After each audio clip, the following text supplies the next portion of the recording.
Very warm welcome to Park You're In for the Irish Examiners live coverage of the Co-op Superstores Cork Premier Senior Hurling Championship Divisional College Section semi-final between two great teams who are starting to build up a bit of a rivalry over the past couple of seasons. 5 times champions Imokilly and 2-time champions UCC. This is very much knockout hurling at its best. The creme de la creme, the Champions League of hurling, is on show tonight, and what a treat we are in for over the next 2 hours. Remember the game last year in the final of this section, UCC defeating Imokilly by 3 points in a cracking Sunday night game. This game could very much live up to it.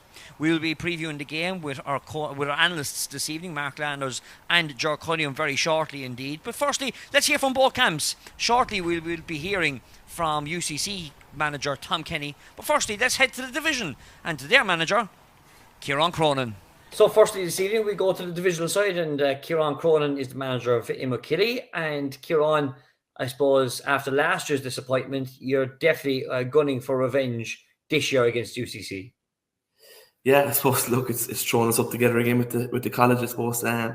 Being so many little teams, I suppose, in the division section again this year, we're bound to cross paths at some stage. So it just happens it's in the semi-final, and Shandoon have made their way to the final already. So, look, we did right thing down that last August with them, I suppose, and in the middle of COVID, where no one really knew what was happening with hurling and what kind of was going to be the championship that we got in the end. But look, it's do or die battle straight away with us, straight knockout. But look, we're just happy to be there again this year, and hopefully to give it a right good going out tomorrow night. Just to go back to last year's game, you mentioned about the COVID situation. It was your first year in charge. You have been in charge, of course, when you were a selector, part of the famous 3 in a row. And one, I suppose, should add that you were the famous man who got sent off in that final in 2019 when we covered the first ever county final on the Irish Examiner. But just going back to the 2020 edition of the college and divisional section final, an extraordinary game. UCC got off to a flyer, and you really did crawl your way back into the game and only getting beaten by 3 or 4 points. Yeah, certainly. It was right humdinger. I suppose we made a very slow start to that game. I think we were down maybe 1-7 or 1-8 to about 2 points after about quarter of an hour. I suppose, look, back then, I suppose the water breaks were new to GA, and they seem to be there for to stay now, possibly. But the water break definitely helped us break that bit of momentum there last year. And look, we got right back into the game and played a right good game in the second half. And eventually towards injury time, it ended up leading the match.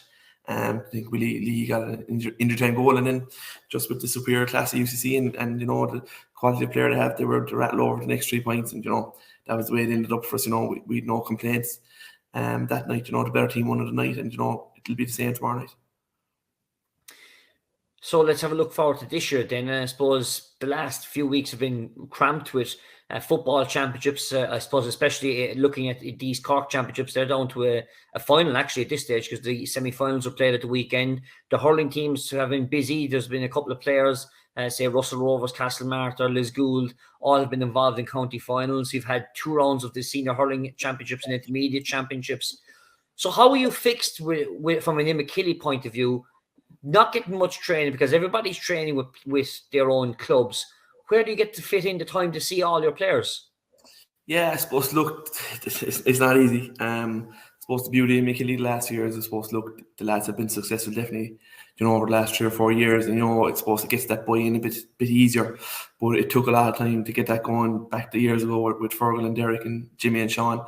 It took time to entice the lads in and, to give them to buy into the scenario. And, I suppose when you're winning, everyone wants in. When you're losing, kind of no one wants in. And, it's kind of at that stage, where we have to rattle it through to the boys again. It's about trying to create those special moments again. But, yes, look, it's been struggle this year again. Obviously, look, we've 8-9 clubs feeding into us. They're all proficient in their championships at the moment, which is good, which is what we want to see. We want to see these Cork clubs progressing up the grades, but look, it comes with a challenge on my side then of having to speak to 8 or 9 managers and trying to line up players, and when they come with us, we kind of meet every 10 days, maybe kind of every second Monday night possibly is kind of the only night that'll work for us due to clubs training, and Tuesdays and Fridays, everyone has something on a Saturday and Sunday. So it's just what's worked for us the last years. This year I suppose we kind of changed up a bit. We possibly went for more training than the challenge game route, saying that no, we've probably played 3 challenge games in the last month or 5 weeks, with the coming into this championship. So look, we're in good fettle. Obviously, look, the lads have just had so much going on with the last 6-7 weeks with clubs and whatnot. So it's a case of we kind of don't know who we have yet until we turn up to Park Ring on Tuesday night. But look, that's the way it's always been in Imokilly. We've always had close playing the day or two before, and a few lads played semi-finals there just the Sunday gone. So look, it comes with the territory, and it won't be any excuse for us on the night. And looking at the team sheet, Kieran, obviously one of your stalwarts, Bill Cooper, out. Of course, he had an operation after Cork were beaten in the All-Ireland, so he's been missing with both club and yourselves. Injuries-wise, how are you fixed going into the game? Yeah, look, the injuries are certainly a part of the game this year, and definitely soft tissue injuries have shown up so much more, even in my own club. You know, it just goes to show that the value that you have to place on a physio now, and you know, even a medical doctor, like you're really going nowhere in the game without those people on your sideline at the moment. So yeah, look, Bill's out for foreseeable next few weeks, and which is disappointing because Bill hasn't got to hurl much this year. You know, was a vital cog the last few years and a good leader and a good fella to talk to young fellas, you know, and bring them through games. So look, we have a few injury niggles, as I say. Look, I've been out to the physio maybe 4 or 5 times today. We have a few fellas doing late fitness tests tomorrow again now in Park Ring. But as I say, look, we carried a big panel this year. We're probably carrying 35. And we knew we'd have to draw on those reserves. And, you know, at any one day, we can only name 30, and whatever 15 go to start the match tomorrow night. Certainly won't be the 15 that'll finish. But, you know, we'll be only asking everyone to give it their all and put their hand up if they're cooked. We've plenty to come on. And that's the way it has to be this year. And you have got experience. You've got players who played, not just last year under your leadership, but of course under Fergal Condon when leading them to 3 in a row. But I suppose one of the most exciting talents in Cork at the moment, playing centre back tonight, Kieran Joyce. Yeah, certainly. Look, Kieran has been on our radar for the last years. Look, he's only eligible really to come into us now. You know, look, he's had a fantastic summer. Winning 2 All-Irelands in the space of whatever it was, we say a month to 5 weeks, you know, probably unheard of in Cork in the last 20 years, you know, but he's really been a driving linchpin of those teams, and, you know, centre-backs are so pivotal. We've no fear of putting him in there straight tonight, you know. He's a fine, strapping young fella, you know, probably size-wise big for his age, you know, he's over 6 foot, but, you know, he's a demanding figure, and, you know, all he wants to do is hurl, and, you know, that's a great sign of a young fella. And, you know, Cork people will be expecting big things of him in years to come, but, you know, he's young yet, and, you know, he has things to learn in the game, but we're just delighted to have him on board this year, to be honest. Can I ask you one final question? What does it mean for junior clubs and intermediate clubs? I suppose your own club is a great example, Liz Gould. We saw you playing with Liz Gould over a month ago, winning the county junior final. But the likes of Liz Gould, Etas, Russell Rovers, Ahada, Watergrass Hill, what does it mean to all those clubs to be represented on a divisional side, playing with the likes of an Imokilly? For just to give an understanding for the people not from Cork, like, what does that mean? Yeah, look, I suppose it's Cork especially in that the divisions have always been, well, as long as I'm alive, they've always been an integral part of the championship. You know, you go back to the early 90s, you know, Avondhu were great, Imokilly were great, Carberry teams and finals, like, so it to get the special meaning of it for the Imokilly lads, I suppose, look, it's an extra avenue to put their name out there, I suppose. Look, coming from small junior clubs, you won't get smaller than as good as St. Eda's, you know, and it's just an extra incentive for those lads, you know, to get up to Park Ring, get up to Park Quay, play in those bigger stadiums, you know, play in front of bigger crowds. And, you know, our aim really at the end of the day is to put these lads' names out there and, you know, maybe get them a better platform of getting onto Cork 20s panels, getting around with Cork seniors, you know, whereas with their clubs and if they're in the divisions, you know, they mightn't be seen. So, look, we're all for the betterment of Cork hurling, and that's our aim as well, is to put those fellas in the shop window. But from a personal point of view, you know, the lads wouldn't be involved in us unless it didn't mean something to them. So, look, they've had good success over the last years, and, you know, they still have the driving forces, the likes of the Brian Lawton, and, yeah, the Kieran O'Brien, John Cronin's, Colin Barry there has been a great player the last years. So, you know, it's all about, you know, the commitment levels. Again, with that, it comes with serious responsibility, and, you know, our lads entice that, and, you know, it's all about enjoying it too. And, you know, they've gone on trips away together, and there's a good camaraderie. I suppose it's similar to a club team, even though it's not a club team, because, look, they all have their individual responsibilities and individual goals with their clubs. But I suppose, look, it's an extra chance of something to play in. And, you know, when you're young and fit and able, you know, you'll take those chances. So all in all, you're looking forward to throwing on Tuesday night. And like for any neutral, I suppose it's going to be a great game to watch, but it's going to be a real quick, fast game and physical game of hurling. Yeah, certainly. Look, we've played UCC probably in the last 3 years, definitely in the championship, you know. Played them in semi-final in 2018, I think. So look, fast-flowing hurling, open scoring. It'll probably be a shootout, to be fair. Just the way lads are gone this year, it seems to be very high-scoring matches. And look, that'll suit the both of us. We're both young teams, both fit, well enabled, and hurling and first touch, should be fairly impeccable. Obviously, conditions at the moment, probably going to even it up a small bit more again. But look, it's dog eat dog really, and it's do or die straight away. So look, we're both in the same boat. We both want to try and progress in the championship, and may the best team win, as we say. So now we join UCC manager Tom Kenny. And Tom, thanks very much for joining us. Of course, you were with us earlier in the season on the co-commentary duties, but wearing the Bonashore bib tonight. How have things been getting on over the last couple of weeks with the college? Well, I suppose look, during the summer, Patrick, first we took a decision this year to try and play as many games as we could during the summer. From about early June onwards, every 2 or 3 weeks, we tried to get a few games down the Mardyke. It was hard to get 15 or 20 fellas together because it's so many commitments. But to be fair, a lot of nights we had those 15 or 16, just to kind of keep the show on the road. UCC were playing matches, because I suppose one thing that's always thrown at UCC is they just come together the day of the game and try to go from there, And look, it's probably a fair accusation at the same time, but this summer we took the decision to play a few games and just keep ticking over. Like there's a lot of fellas couldn't have made it right, I suppose, or more well-known players, but it kept the show on the road. And look, a few players involved in those games will be talking tomorrow night for us, and hopefully do their bit for the team. But last few weeks, we've been kind of, in a way, at the beck and call of the clubs in terms of, the players were with their clubs first and foremost and playing those, and we tried to have a get-together tonight, and, we'd 15 or 20 fellas down the Mardyke, just a bit of a chat and see who's there and everybody, that we're not just looking out the door to dress room. I remember 12 years ago at UCC, you'd be at a county championship game and you'd be kind of waiting at the door, seeing who's coming, and you're saying, geez, he's coming, great, we have a good team, and then they mightn't turn up at all, they got stuck in traffic or something like that, so at least we've a very good idea of who we have coming tomorrow night. And I suppose the fact that Cork got to an All-Ireland final, it delayed the championship a bit, and fellas are back in college a small bit now, so there's not as much onus on trying to get them done for games. It's on tonight, or Tuesday night, sorry, so they'll all be around Cork, the vast majority of the players.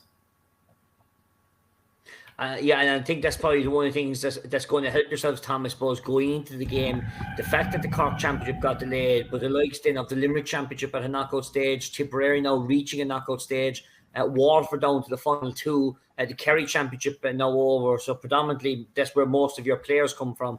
It has to be an advantage compared to previous years for yourselves. It is, I suppose, and there's no denying it is in Patrick either, but I suppose the big thing is that it's on a Tuesday night or a Wednesday night for us, that the players are in Cork. They're probably given the night off and going back training with their clubs, but even though it's down to the latter stages with their clubs, we'd have a good few players still involved at that stage, and hopefully we'll be successful tomorrow night against Imokilly, but we might have a different headache then after that in terms of at the weekend. A lot of fellas could be club tied between, you'd have a few fellas playing football with their clubs as well in Tipperary and Waterford and things like that. So they could be caught, but all we can do is just focus on tomorrow night against Imokilly and say, look, it's a Tuesday night. A lot of our players are available, and we'll go from there. At the end of the day, it's still a first get together as such for the players. I know, even though all of them might know each other, you'd have a few freshers that would have been there a couple of years ago. Players that were in college last year. Well, when I say in college, they weren't physically in college due to the pandemic, but they were in first year of college, So there'd be a few of them. So a few lads might know each other, and then you'd be at the other side of the scale where you fellas who have gone through college or finished their Fitzgibbon Cup campaigns, and it's nearly their last hurrah in a UCC jersey as such. So we tried to play on that too. That look, you're representing your UCC and the college for the last time, and try and go out and do your best and make your best effort. We go back to last year, Tom, to last year's divisional final. The 2V entered last year. An extraordinary game. You got off to a flyer, and then in the middle kind of third of the game, Imokilly came really all guns blazing back at you. It was level going into injury time before UCC got the last 3 points of the game. It was an extraordinary Sunday night game. Yeah, it was a fantastic game, and in a sense, Patrick, I suppose the advantage for us was we played Duhallow I don't know, was it Tuesday or Wednesday beforehand back in Mornabbey, or Mornabbey here up the road for me. And that probably stood to us in the Imokilly game because we got off to a flyer. I think we were 4-0 up, maybe 5-0. And that we kind of kept that advantage the whole way through the game until practically the last minute. Was it Darrow Regan came on and got a goal? We came back level. I think there was another point in it from Imokilly. We got back level again, and then we pushed on and won by 2 or 3 points. And it actually had a very inter-county style, real championship feel to the end of the game, that it was so frantic up and down the pitch that we got a point and Imokilly came down. I think the ball went down the field. We got a back-up score. We intercepted a puck-out score and we won a turnover, and it was a score and the game was over. So it was a real frantic last 10 minutes. A fantastic game of hurling down in Park Ring, I must say. But again, I think the advantage was that first game on the Tuesday night kind of helped us get over the line that night, because we had a bit of a run, and yourself and from watching games over the years with the colleges and the divisions that the first 10 minutes could be nearly like a practice match or a training session until fellas get into the run of the game and kind of get into the pattern and a few plays and things like that. And it can look a bit dire for the first 10 minutes, if people are advocating the colleges and divisions shouldn't be in the championship. It's probably a reason why. But as the game goes on, it can produce fantastic games, yeah. And I think the semi-final last year produced another cracker as well between yourselves and the Rockies, which went over 80 minutes after extra time. But I wanted to you mentioned about the point of the divisions and colleges not being involved. And I suppose for any person outside Cork may not understand the system that the colleges and divisions run, that any intermediate or junior player in Cork, in your case, of course, a player outside the county who's going to college in UCC can play for the college. What does it mean for a player that who's playing junior or intermediate hurling in Cork, or a player who is senior? I suppose the best example in your perspective is Shane Conway from Kerry. What does it mean to put on the skull and bones of University College Cork? Well, like even myself personally, I played with UCC near on 20 years ago now in county championship for 4 or 5 years. And I suppose it was a different environment then that, I think scholarships and all that for third level players hadn't really taken off as such at that point. They were probably beginning to, where there was only 1 or 2 scholarships and you were probably lucky enough to get one at the time. But you had to commit to UCC for every competition you were involved in, But it was a huge honor, I suppose. I remember leaving school or being in school and, you had different options of where to go in college. And I remember thinking in the mid-90s, UCC won 3 Fitzgibbons in a row. They won one of them down in Parky Ring. Joe Dean went through UCC playing 3 Fitzgibbons. He won 3 Fitzgibbons. He never lost a Fitzgibbon game. And you had this allure and this historic kind of semblance with UCC and all the players that went through it over the years, both Cork players and outside Cork players. And that was a deciding factor for me to go to UCC in terms of college. And then you had the option of playing county championship. And I suppose it was straight knockout back then. You could have been drawn against the county champions. You could have been drawn against a new team up from intermediate at the time.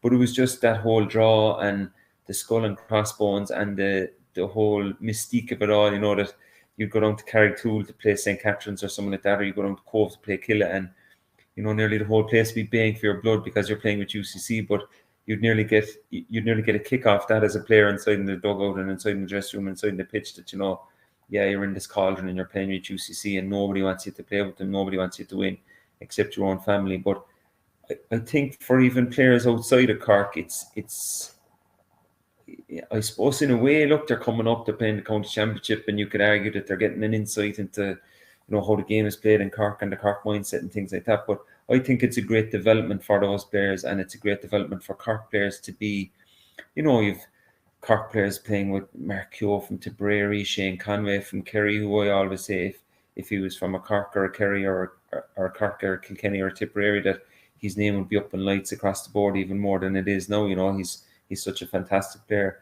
But it is, I think, when you look back, you appreciate it as a player that, okay, these players might acknowledge now how much of a benefit it is to them, but when they look back in years to come, they'll say, they were great times at playing in county championships, Tuesday night in Parky Ring against Imokilly, they've won 3 championships out of the last, 4 or 5, that you're really testing yourself against good players. And I think it's especially unique and fantastic for junior players, intermediate players from Cork and from other counties to come and test themselves against these players to say, yeah, look, I'm actually capable of this. I can go home to my club and improve, and I can say, look, why don't you do it? Why, to a younger player, why don't you go to UCC and try and develop yourself and bring your skills on? It's only for 3 or 4 years that players can play. Okay, if they do a Masters, they can continue, but the vast majority of players, they have 3-4 years to play with UCC in the county championship.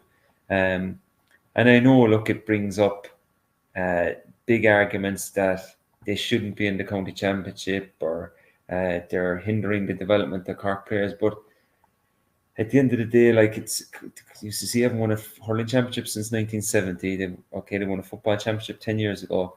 They knock out the odd big team here or there along the way, but I don't think it hinders development of the players too much in terms of where they're going. They'll still go back to their clubs.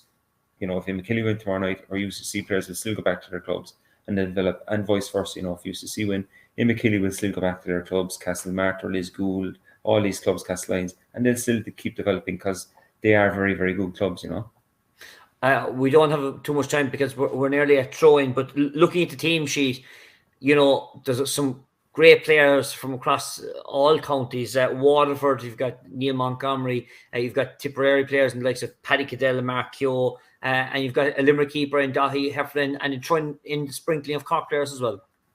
Yeah, look, I think if you told us 2-3 months ago that the players that are available to us tonight, we'd be very lucky. We'd be very happy in that there is a good sprinkling of players there. And I go back to my earlier point that in an ironic twist, if Cork hadn't got to an All-Ireland final, we probably wouldn't have had the amount of players available to us because they'd be still club tied with their own clubs up the country and things like that. So at the moment, look, it's kind of worked out well that way, but it all comes back to, how the game goes in the first 10-15 minutes. If Imokilly get a good run, they'll be into their rhythm. They'll have a lot of players from their county championship winning teams over the last years, and they might just find a groove, and we'll find it hard to break that down. And much like ourselves, you'd have a few Fitzgibbon Cup winners there, and if they get into a run, they might find their old rhythm of playing with each other. They haven't played with each other in a good number of months, if not over a year. So it'll be interesting how that dynamic plays out in the game, You're looking forward to it all, told though? Oh yeah, definitely. Look, it's, as I said, as a player, it's great going out there when you're with UCC because the world and your mother is against you, and you get a bit of a kick off it, and it'll be the same when you're on the sideline. And look, from my own perspective, I'm delighted to help out UCC after going there years ago, and for John Granger and Paddy Crowley to be still involved in the hurling side, and you've Con in the football. These are fellas that have given their life to GA and into UCC GA, and it's great to just keep it going for them, and they put in huge time and effort, and I think the players recognise that too. And my thanks to Tom Kenny and to Kieran Cronin, who joined us during the week, actually in fact over the weekend. And I welcome both Ger Cunningham, 6-time county champion, and Mark Landers, who won the All-Ireland, of course, captain Cork, the 1999 All-Ireland. And gents, thanks very much for joining us. An interesting game here tonight, I suppose, looking back at last year, 3-point victory for UCC, Imokilly winning the previous 3 championships. It's going to be a titanic tussle here tonight. I suppose on paper, Patrick, you have a great game, and looking forward to it. UCC, last year, I suppose in one sense lit up the championship, came down here and beat Imokilly in the final of the group stages last year for the divisionals, and then had an absolute marvellous game after beating the PSHC. They had a fantastic game against Blackrock, going to extra time. Really, really brilliant game. So again, Imokilly, who were champions for 3 years, as you said before that, went out last year on the night, minus Shamie Harnedy, who was back in tonight. So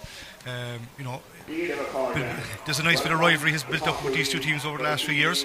So on paper, we've got a very good game to look forward to. And Mark, I suppose from an Imokilly point of view, they're going to have to depend on the experience of their old elder statesmen who brought them 3 counties from 17 to 19. Yeah, I suppose, look, Seamus Hannity, as Joe has mentioned already, he's a key player for the Imokilly team. He captains the side as well.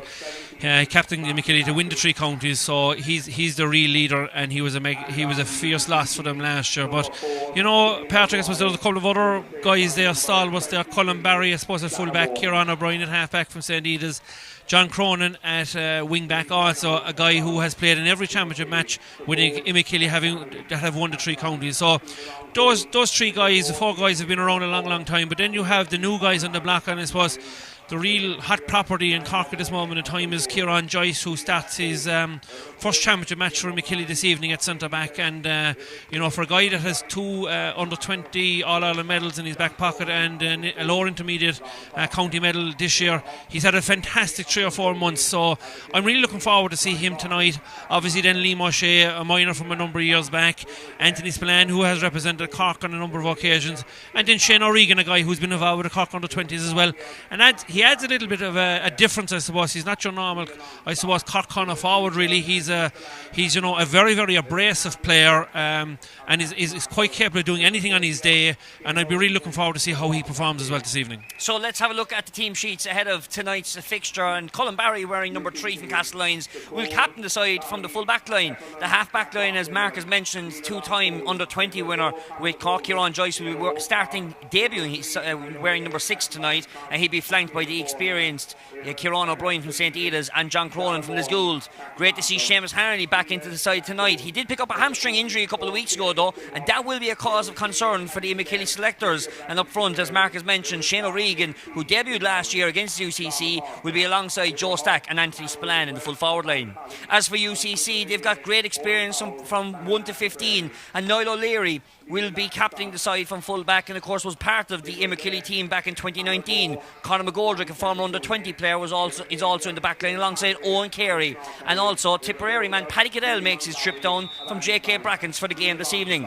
Up front, one of the great names in the Cork Championships over the past 4 or 5 seasons has been Shane Conway from Lixnaw and Kerry. He's been a really impressive player, and is alongside Neil Montgomery from Abbeyside in Waterford. And up front, they'll be depending on Brian Keller and Owen McCarthy, who had a great game last year against Imokilly in the section final, while Mark Yo makes his trip down from Kilshee and Kilcash in Tipperary and could have a big influence for the college.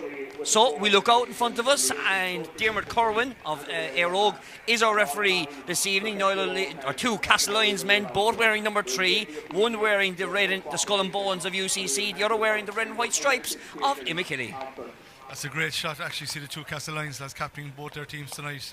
Obviously Niall O'Leary, as you say, played last year in the colours of Imokilly and back with UCC this year, and 2 full backs, 2 playing number 3 tonight. So great honour for the Castlelyons club tonight to have the 2 captains. And added to that, Patrick, I suppose, is that Niall's twin brother is a sub on the Imokilly team, Jamie O'Leary, who also plays for Castlelyons, and obviously their cousin Keith is a sub with the UCC team as well.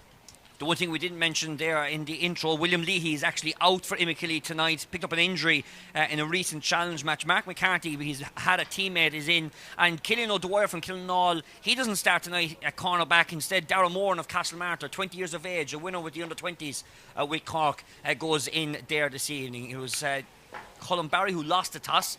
Niall O'Leary won the City, their college are playing into the Blackrock end in this opening half. Not a whole lot of wind to report. I did walk across the pitch before the game, lads, and I must say it is the best I have seen Páirc Uí Rinn in a long time. Some condition. Yes, it's absolutely fantastic. The sod is beautiful, and it's obviously freshly cut as well today. Like you, Patrick, have walked it. It looks well.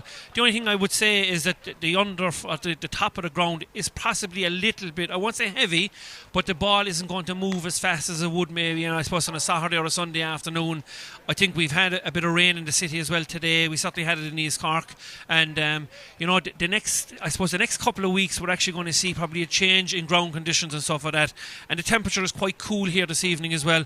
You're right, there is no breeze, and there won't be any effect from a free taker, or there won't be any bias in either half, but in terms of the conditions I think it'll be just slightly slow is what I would say from a normal Saturday or Sunday afternoon game. And I suppose for people tuning in this evening who may not watch Cork hurling as much, these 2 teams are a division and a college facing off in a club championship, or in a county championship is what we call it in Cork, but we're expecting a real slick, quick game of hurling here in Páirc Uí Rinn tonight.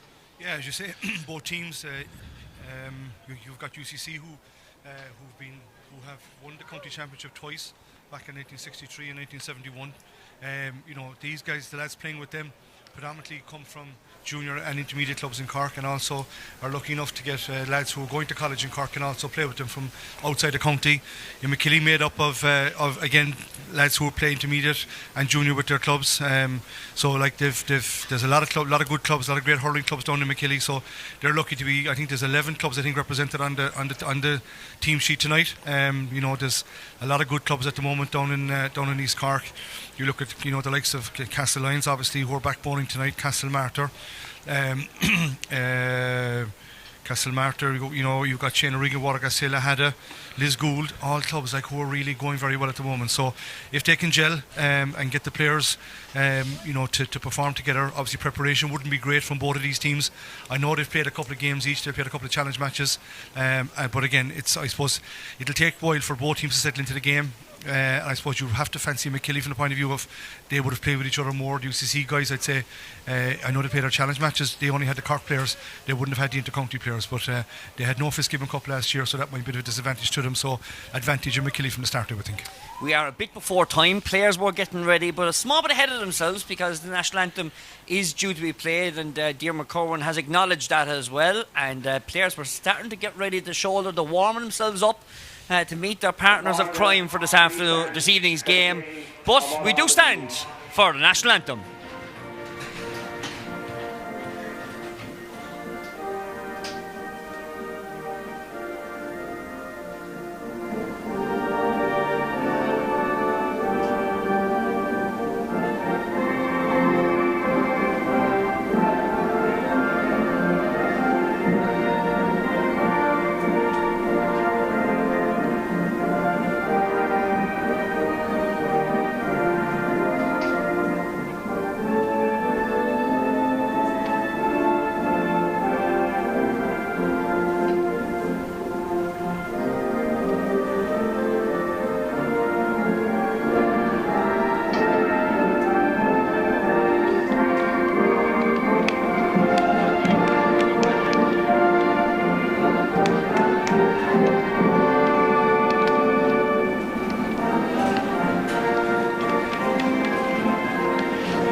So let's get this section semi-final underway. UCC and Imokilly. It's Champions League format, knockout, creme de la creme, and it's UCC with the opening possession of the game through Conor Bowe, but Imokilly have snuffed that out, and it's that 20-year-old Kieran Joyce who has got off to a good start at centre-back. Here is Brian Lawton popping the ball, heavy hit on John Cronin, gets away to pop the ball back outside, out towards Brian Lawton, going for a shot. There is an advantage, no advantage accruing for that foul on John Cronin, and it's an early free-in for Imokilly. Yeah, fierce clash between John Cronin and James Keating, the two half-backs. Great interplay from Brian Lawton onto John Cronin, and had a scoring opportunity but got slowed down. And I think rightly a good decision by Diarmuid Corwin. Probably was a frontal charge and stuff like that, but the shot wasn't executed, didn't go over the bar. Dara Heffernan saved it under the crossbar, caught it, but I think he's rightly awarded a free for it. And of course, because of William Leahy out, Liam O'Shea steps up for the free taking duties tonight from Liz Gould and bisects those posts. And then Imokilly are up and running in the opening minute. Yeah, good start from Imokilly. As I say, they ran the ball through the lines from the half-back line there. Kieran Joyce got on possession. They ran it through very well. The free, as Mark said, definite free. Good free for Liam O'Shea to get in the first free and stuck it over the bar. Puck out for the first time this evening from Dahi Heffernan from the Blackrock Club in Limerick, sending it long down into the corner, picking up his Neil Montgomery, popping outside to Owen Carey, another under 20 star here from Cork, switching the play to that far side to Owen McCarthy with a very impressive game last year for UCC, but it's a great block down over there from Niall Murray of Dungorney, the small man, 5'6" is all he is, pops the ball back inside to Kieran Joyce, Castlemartin and Dungorney, same parish, different clubs. That's a loose pass though from Kieran Joyce, pops the ball, well worked out from Cullen Barry as they're trying to work it through the lines. Kieran O'Brien pops it outside to Brian Lawton, who sends it long in towards UCC territory for the first time. Joe Stack was in there fighting for it, so was Shane O'Regan, but getting away inside there, it seems to be Darragh Moore and trying to break out through the lines, pops the ball outside, and now Liam Montgomery, the Waterford man, through the centre of the park, sends a low ball into the corner, direct hurling, first time inside the full forward line for UCC, turning back on the right hand side, great block on Owen McCarthy once again by Niall Murray. An interception by Murray, just breaks outside, out towards UCC, corner forward. That's Brian Kelleher. That's the college's opening wide of the evening. Brian Keller will be disappointed with that. He got a good shot off his left hand, and normally a very accurate player, but off his left hand hit the ball wide at the near post. Two great blocks there by Niall Mottaway on Owen McCarthy at the start of the game. Long puck down from Kieran O'Brien. Balls outside with Liz Gouldman. Liam O'Shea, he's got it free. But this one's going for the first wide of the game for the Candy Stripes. Yeah, and Patrick, it's very obvious that the game is being played at a very, very fast pace, and you'll always get that from UCC and Imokilly. Neither team come in with the major pressure on the shoulders like a club team, and both of them are playing, with abandonment. Ball's broken out from the puck out to Conor Bowe, the man from Moyne Temple Toohey in Tipperary, but he's also going to the left hand side wide. So from last year was a shooting perfection from the opening minutes from UCC, both sides with wides in the opening minutes here, Jar. Yeah, the early chances for both sides, but as I said, to give them a chance to settle down, they're both probably squads who haven't played very much together, so I think it'll take a couple of minutes for them to settle into the game. Seamus Harnedy, you see the heavy right strapping on the hamstring on the right hand side. It'll be interesting to see how he's going to get on this evening as Conor Bowe sends this over towards the top of the left, looking to pick out Mark Keogh on that far side of the field, but he's been snuffed out there by Cullen Barry. Finds his centre back Kieran Joyce, who's short hurling over towards the right half back position. Brian Lawton now in the Boring Manor road side of the ground sends this long, and they're looking for the inside full forward line. Joe Stack and Niall O'Leary, should say, is inside there. That ball's been knocked out, and the umpire, it looks like, yes, the referee is going to signal, because the umpire was unsure on that occasion. The referee is going to signal at 65 for Imokilly. Yeah, it looks inside Joe Stack. Obviously, he's a big guy. Along Castle Martyr.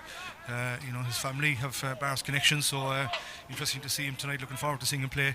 Probably has a height advantage over Niall O'Leary, who will be more accustomed to playing more as a cornerback than a fullback. So it'll be interesting to see how that develops. Yeah, and absolutely agree 100%. And it seems to be a tactic from Imokilly that they actually are playing the ball to the edge of the square to the big man. Joe Stack, he hasn't gained in any position at this moment in time, but it's more that the ball is breaking off him and nobody's getting onto the breaking ball. So it seems at this moment in time it's a tactic from Imokilly.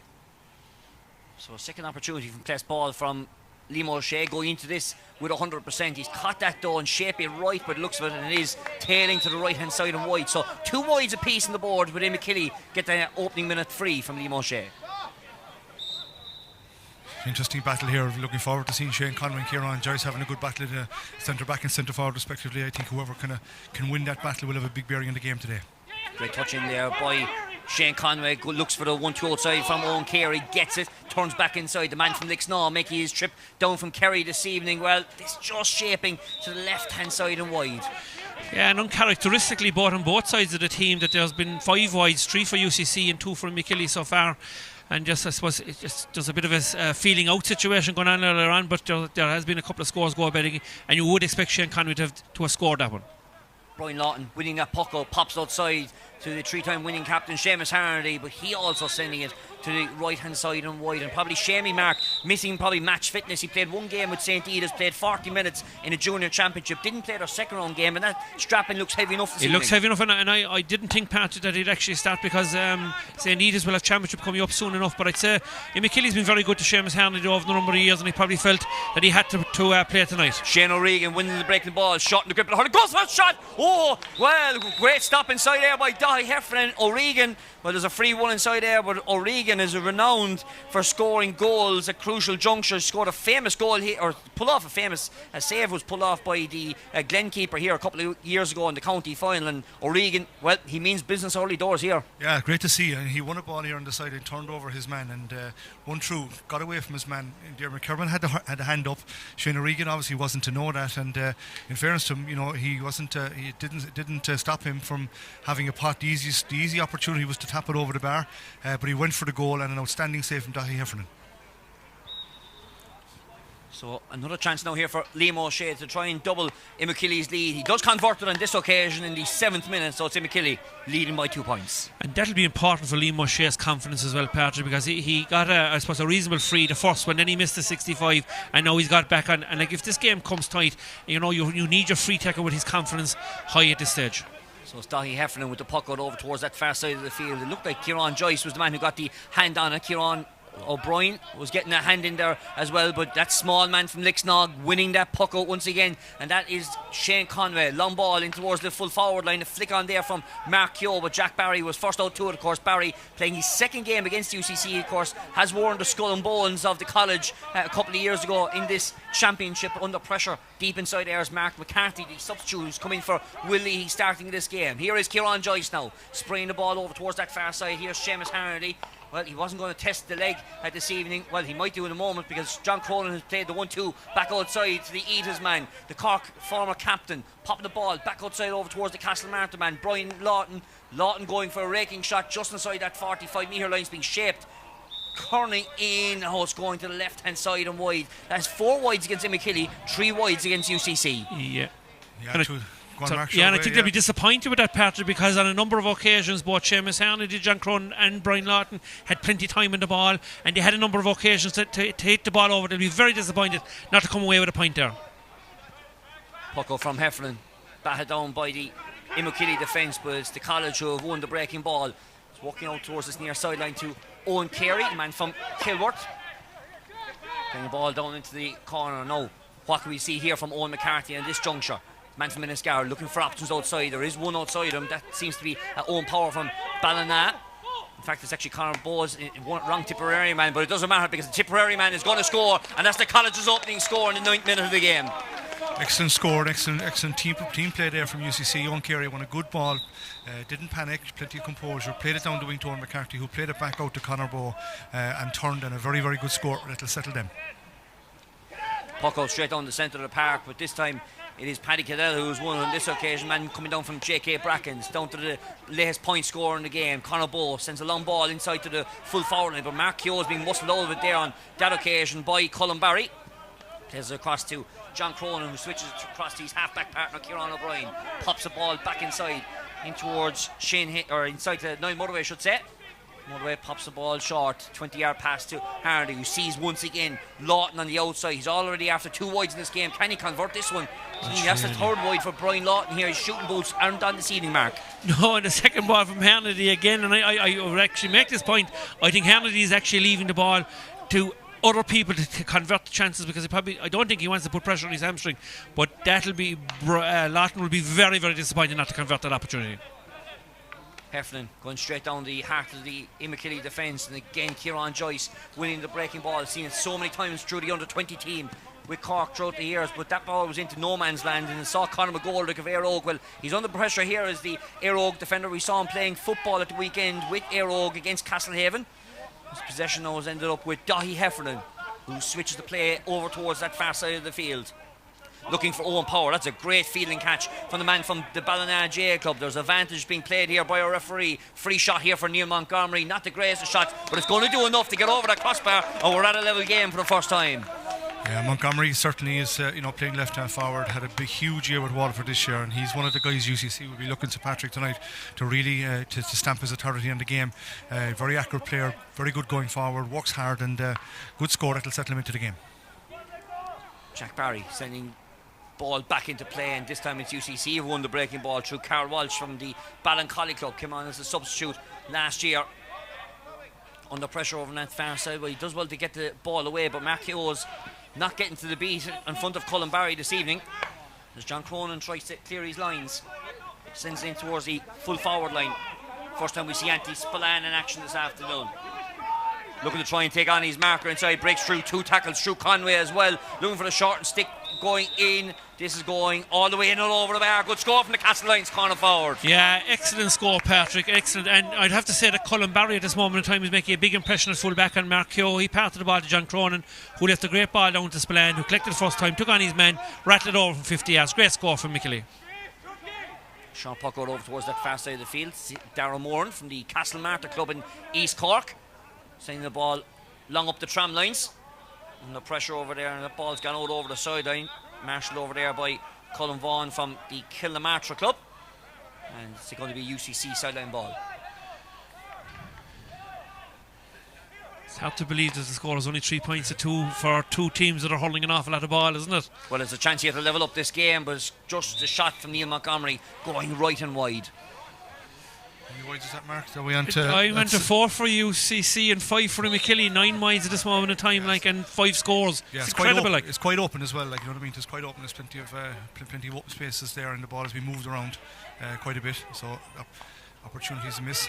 Great catch there by Brian Lawton, offloading to Kieran O'Brien. Sends a long direct ball in towards the full forward line, looking for Anthony Spillane, who scored the latest point for Imokilly. There's been one inside there by Darragh Moore, and lines cleared out there by Owen Carey. Looking for the great catch inside here by Owen McCarthy. Dummies right, checks back left, pops the ball short in towards the full forward line. But that Jew is just going to start making that ball a small bit greasy. It's a chance for Imokilly to clear the lines. But that's not the greatest of clearances we've ever seen. And a chance for Conor Bowe to double his tally this evening. Yes, it's gone inside that near upright. It's a level game once again. Very good score again from Conor Bowe, who's obviously, he's down here in front of us, obviously got on the ball, showed a nice turn of pace off his right hand, just inside the right hand post here as we look at it. Evens it up again, 3 each. A chance for Jack Barry to set up another play. This time they go straight down the middle. Brian Lawton was underneath it, but didn't win the breaking ball. It's an easy opportunity here for Paddy Cadell. Maybe he can get himself on the Cork Premier Senior Hurling Championship score sheet, and he does, from the JK Brackens club to the UCC GA club. Yeah, and I would say, Patrick, that I think that on a number of occasions when the ball is being pucked out from a Imokilly point of view, it's coming back really, really easy. There isn't a whole pile of resistance coming from the Imokilly half forward line at this moment in time. All broken down by an Imokilly hurley on this occasion, but once again it's UCC who have won the breaking ball. Owen Power switched the play over towards that far side of the field, looking for Brian Kelleher to get in on the act. Also inside there was Mark Keogh. John Cronin has snuffed that opportunity out, and Kieran Joyce trying to break away out, and he does so, clearing that line over towards that far side. Not the greatest of balls from the Castlemartyr man though, and that gives an opportunity for Castle Lions man and UCC captain Niall O'Leary to try and get his side back in motion once again. James Keating from Kildallery, another man who's part of the under-20 side back in 2018 on this occasion. There's a bit of a stalemate over on that far side of the field. Both sides now looking to try and get themselves in on the act. Here's Kieran O'Brien winning a free out from the fence. High hurley across the neck. And it's going to be a free out for the Imokilly defender. This was one thing that we're noticing just from the commentary position here, is that both teams have probably gone with a 2-man inside line, and they're not playing a flat 2 line, they're playing a kind of a linear or one in front of the other at this moment in time, so they're looking for space in either corner for balls to be sent into their forwards. Anthony Spillane just dropped a hand to try and get himself in there, but he got a push in the back. Then he pushed Darragh Moore in there, and it's a soft free out there for the Castlemartyr UCC man. He's done really well. He started well in the game. Anthony Spillane is playing really good hurling with Castellans at the moment, so that's a good test for Darragh Moore. At that level, Anthony Spillane is a very, very good player. So, but Moore has started well. Man apart, of course, the 2019 Dr. Hartley Cup team with Midland CBS, of course, defeating CBC Cork here in the final 2 years ago. What, there was nearly 7,000 in that game that day in February. As John Cronin is again throwing his body on the line once again from an Imokilly point of view. Breaks through 2 tackles. He's going to shorten the stick of the hurley. Plays inside to Shane Hagerty, playing across in the triangle. Here is Mark McCarthy making his championship debut with Imokilly, and he gets himself on the score sheet right at the end of the opening quarter, and we are at a level pegging here in Páirc Uí Rinn. Yeah, that's a good finish to the quarter, Patrick, for Imokilly, and a great interplay with John Cronin as well, and a good score for Mark McCarthy off his left hand side. Good 60 yards out as well, and 4 points each.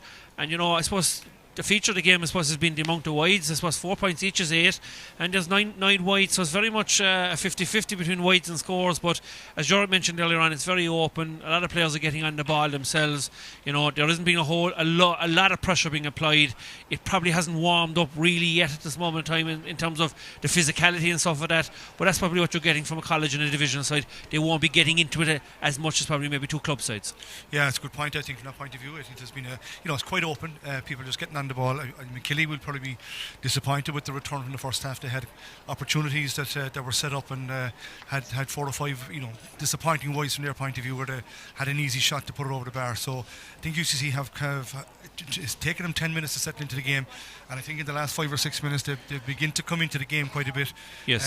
And also I think they're half forward line as well. Conor Bowe has 2 Neil Montgomery has won. Surprisingly, Shane Conway is quiet so far, but you'd imagine that'll change as the game goes on. But from Shane Conway's standard, I suppose, and a lot of people mightn't know this, but his play scores for Lixnaw this year have been quite low. I don't think he's even scored from play this year.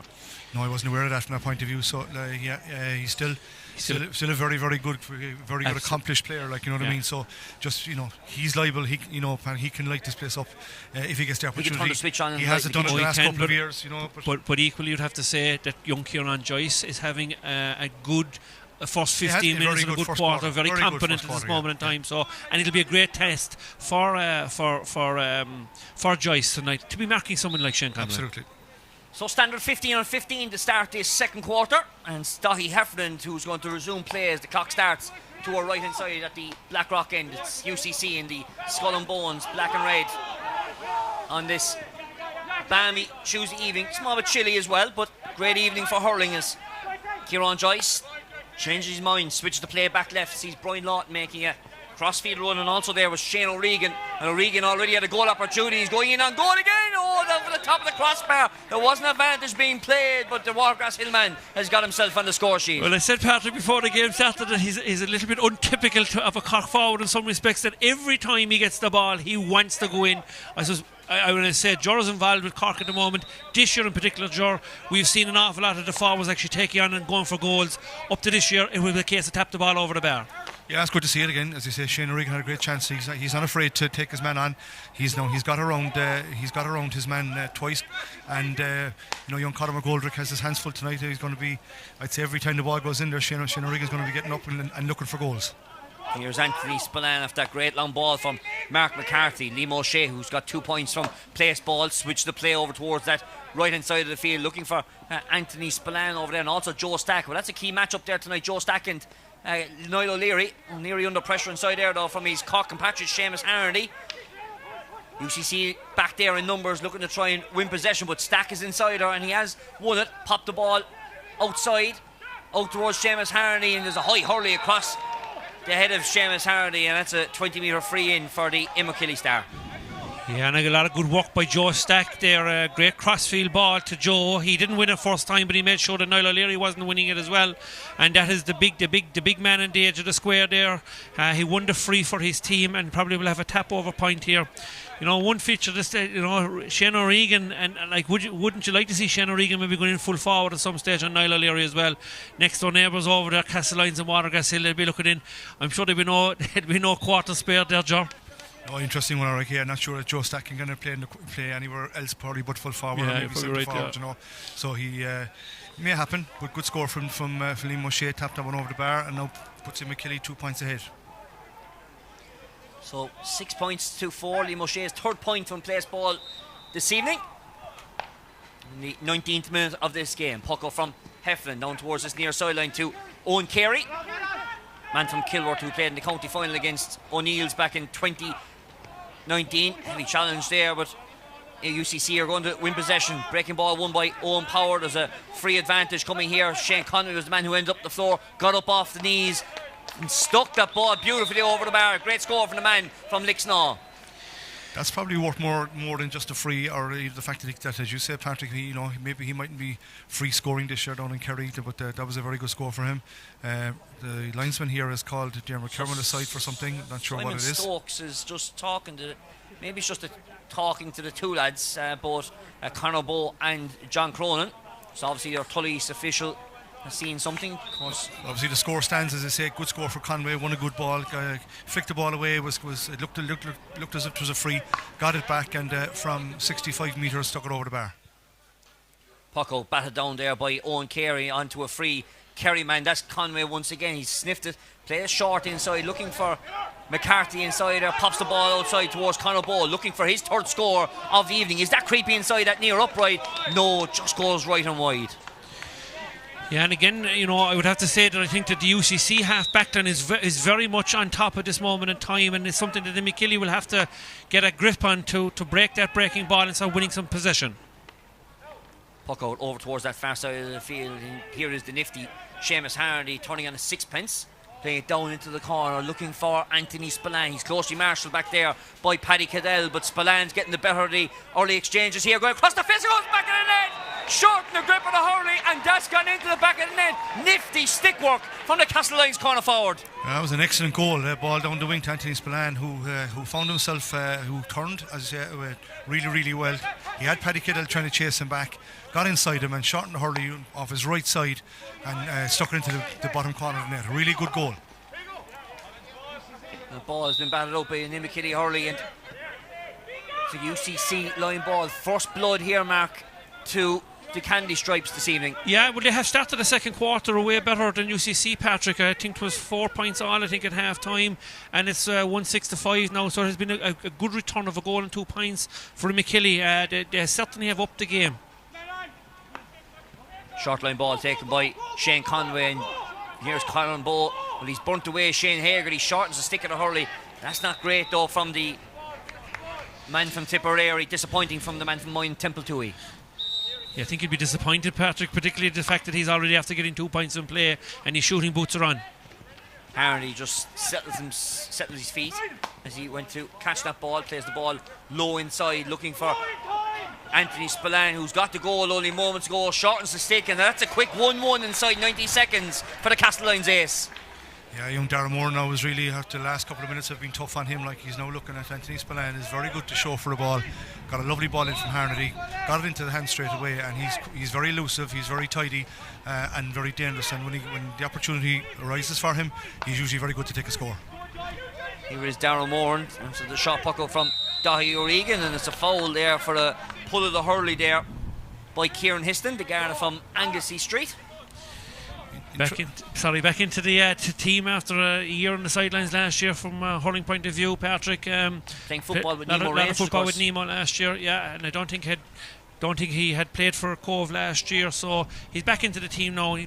That's probably his first bit of action there this evening, but I think he'd be disappointed to give away a free, because the Imokilly are on the up at the moment in time, and if there's a forward good enough to win it and take on the man and knock it over, do that, but don't be giving away easy frees. Important free here now for Shane Conway to bring them back to within 4 points.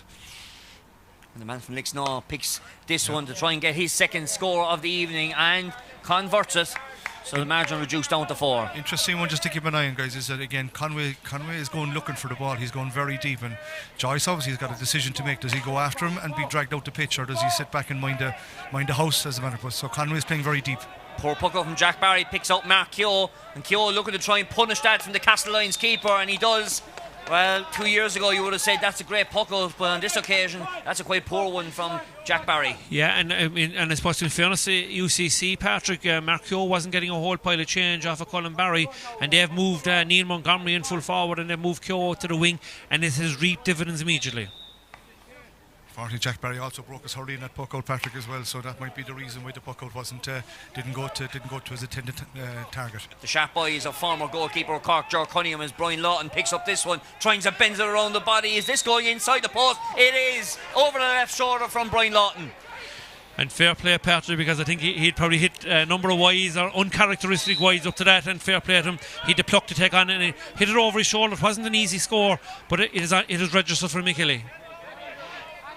Puck out going high into the night sky here, Leeside, and Parky in from Dahi Heffernan, and as Kieran Joyce, well, that was a poor pick there, and it's great slap away from Conor Bowe, looking for his third score of the game, just going across the face of goal to right and wide. Again, good attacking play by Bowe, who seems to have gone off to the left hand side there. Kieran Joyce going to pick the ball. He knocked it away from Lovely and put it wide, but here's again a poor puck out from Jack Barry, again gives Conway a chance.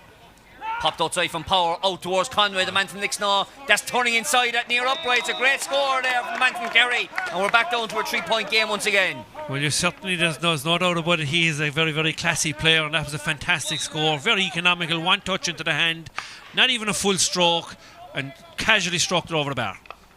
Puck up from Barry goes long on this occasion. Again, Paddy Cadell winning the breaking ball over on that far side of the field, as UCC now trying to play keep ball as Shane Conway pops that ball out towards this near sideline. Shot going in here from Owen Carey.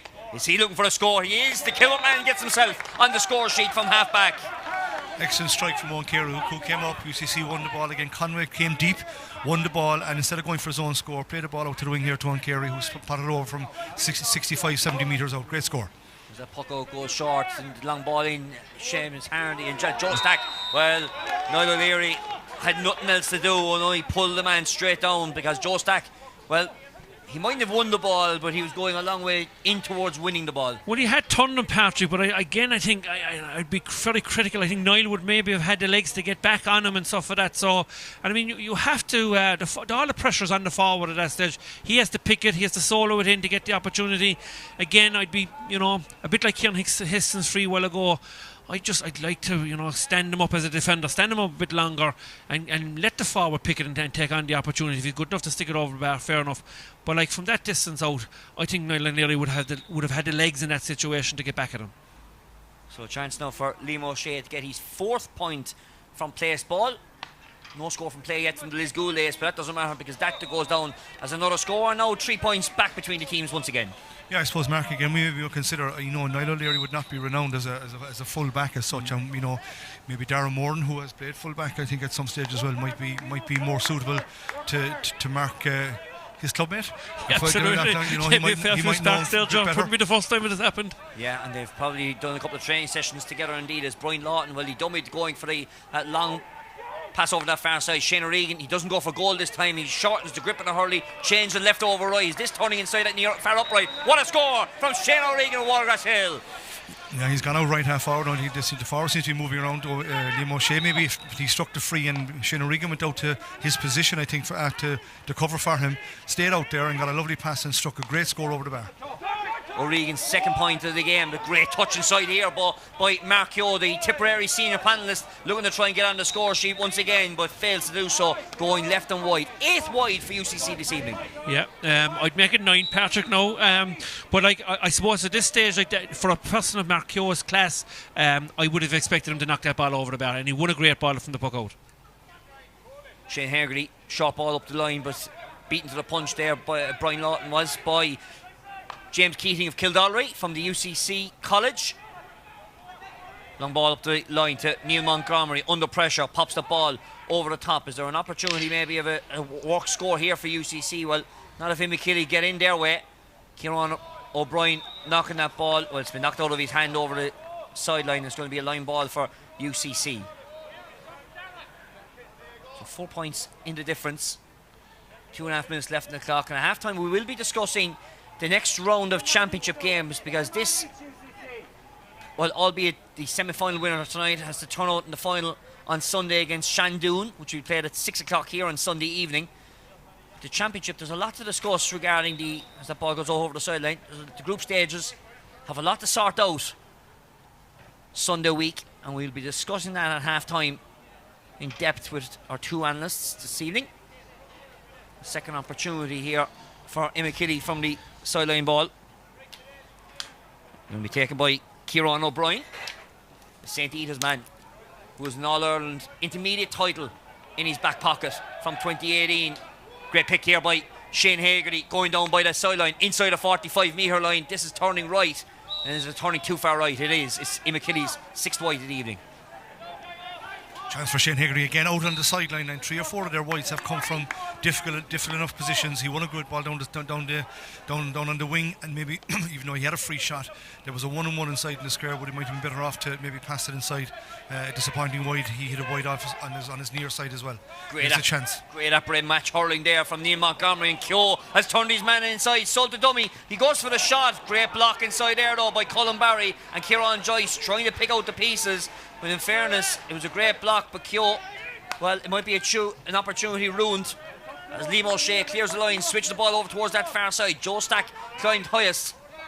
The man that stayed down low there was Conor McGoldrick. He did well to clear the lines, but it's gone out over the sideline for a line ball for Imokilly. Yeah, Mark Keogh just, even though he's getting opportunities and getting chances, he's just, again, Neil Montgomery had gone off him for the pass, but he decided to go for his own score. Blocked down very well again by Colin Barry, who was after blocking down 2 or 3 really good ones in the first half. So Keogh hasn't fired yet, and UCC will need him to be firing. Brian Lawton getting the short sideline ball, but didn't strike it overly well on that occasion. Reached Owen Carey, who popped it inside to Conor Bowe. Well, he's got the hot stick work here this evening for the college, and that is another point down to the name of Conor Bowe. And he's been very, very impressive, to be fair to him. And that's his third point from play.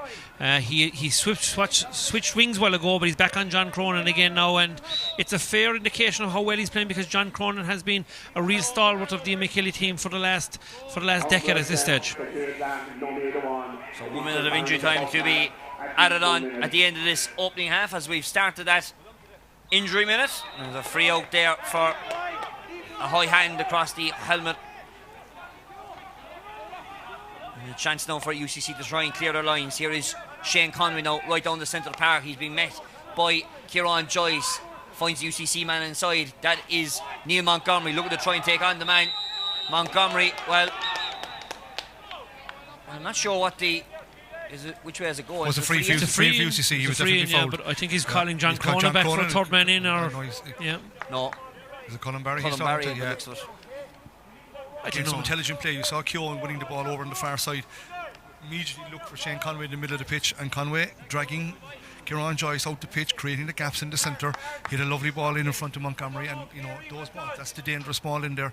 1-on-1 situation, and he back won't like, especially in a two-man full forward line. So, as Mark said, probably the right thing to do. It was tight. He probably made the right call, got a yellow card for his trouble, I think. And now has a chance to put it over. Yeah, but I thought he could have stood him up physically, like, do you know what I mean? And I thought he turned him, and maybe he grabbed him in the tackle. All right, it was a definite free. It was a definite free.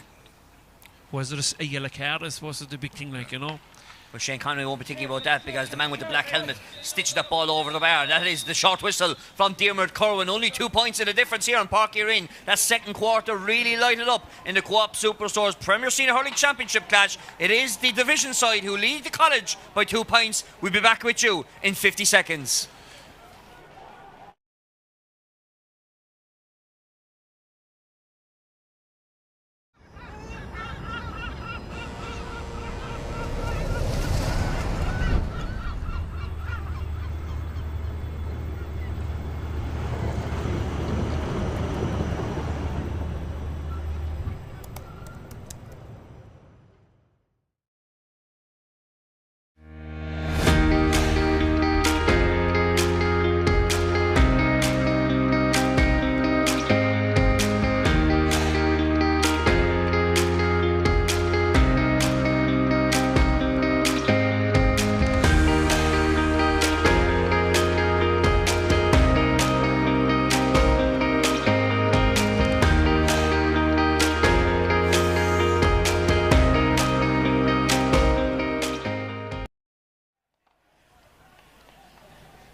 And welcome back to Páirc Uí Rinn for this Co-op Superstores Premier Senior Hurling Championship clash in the Divisional College section.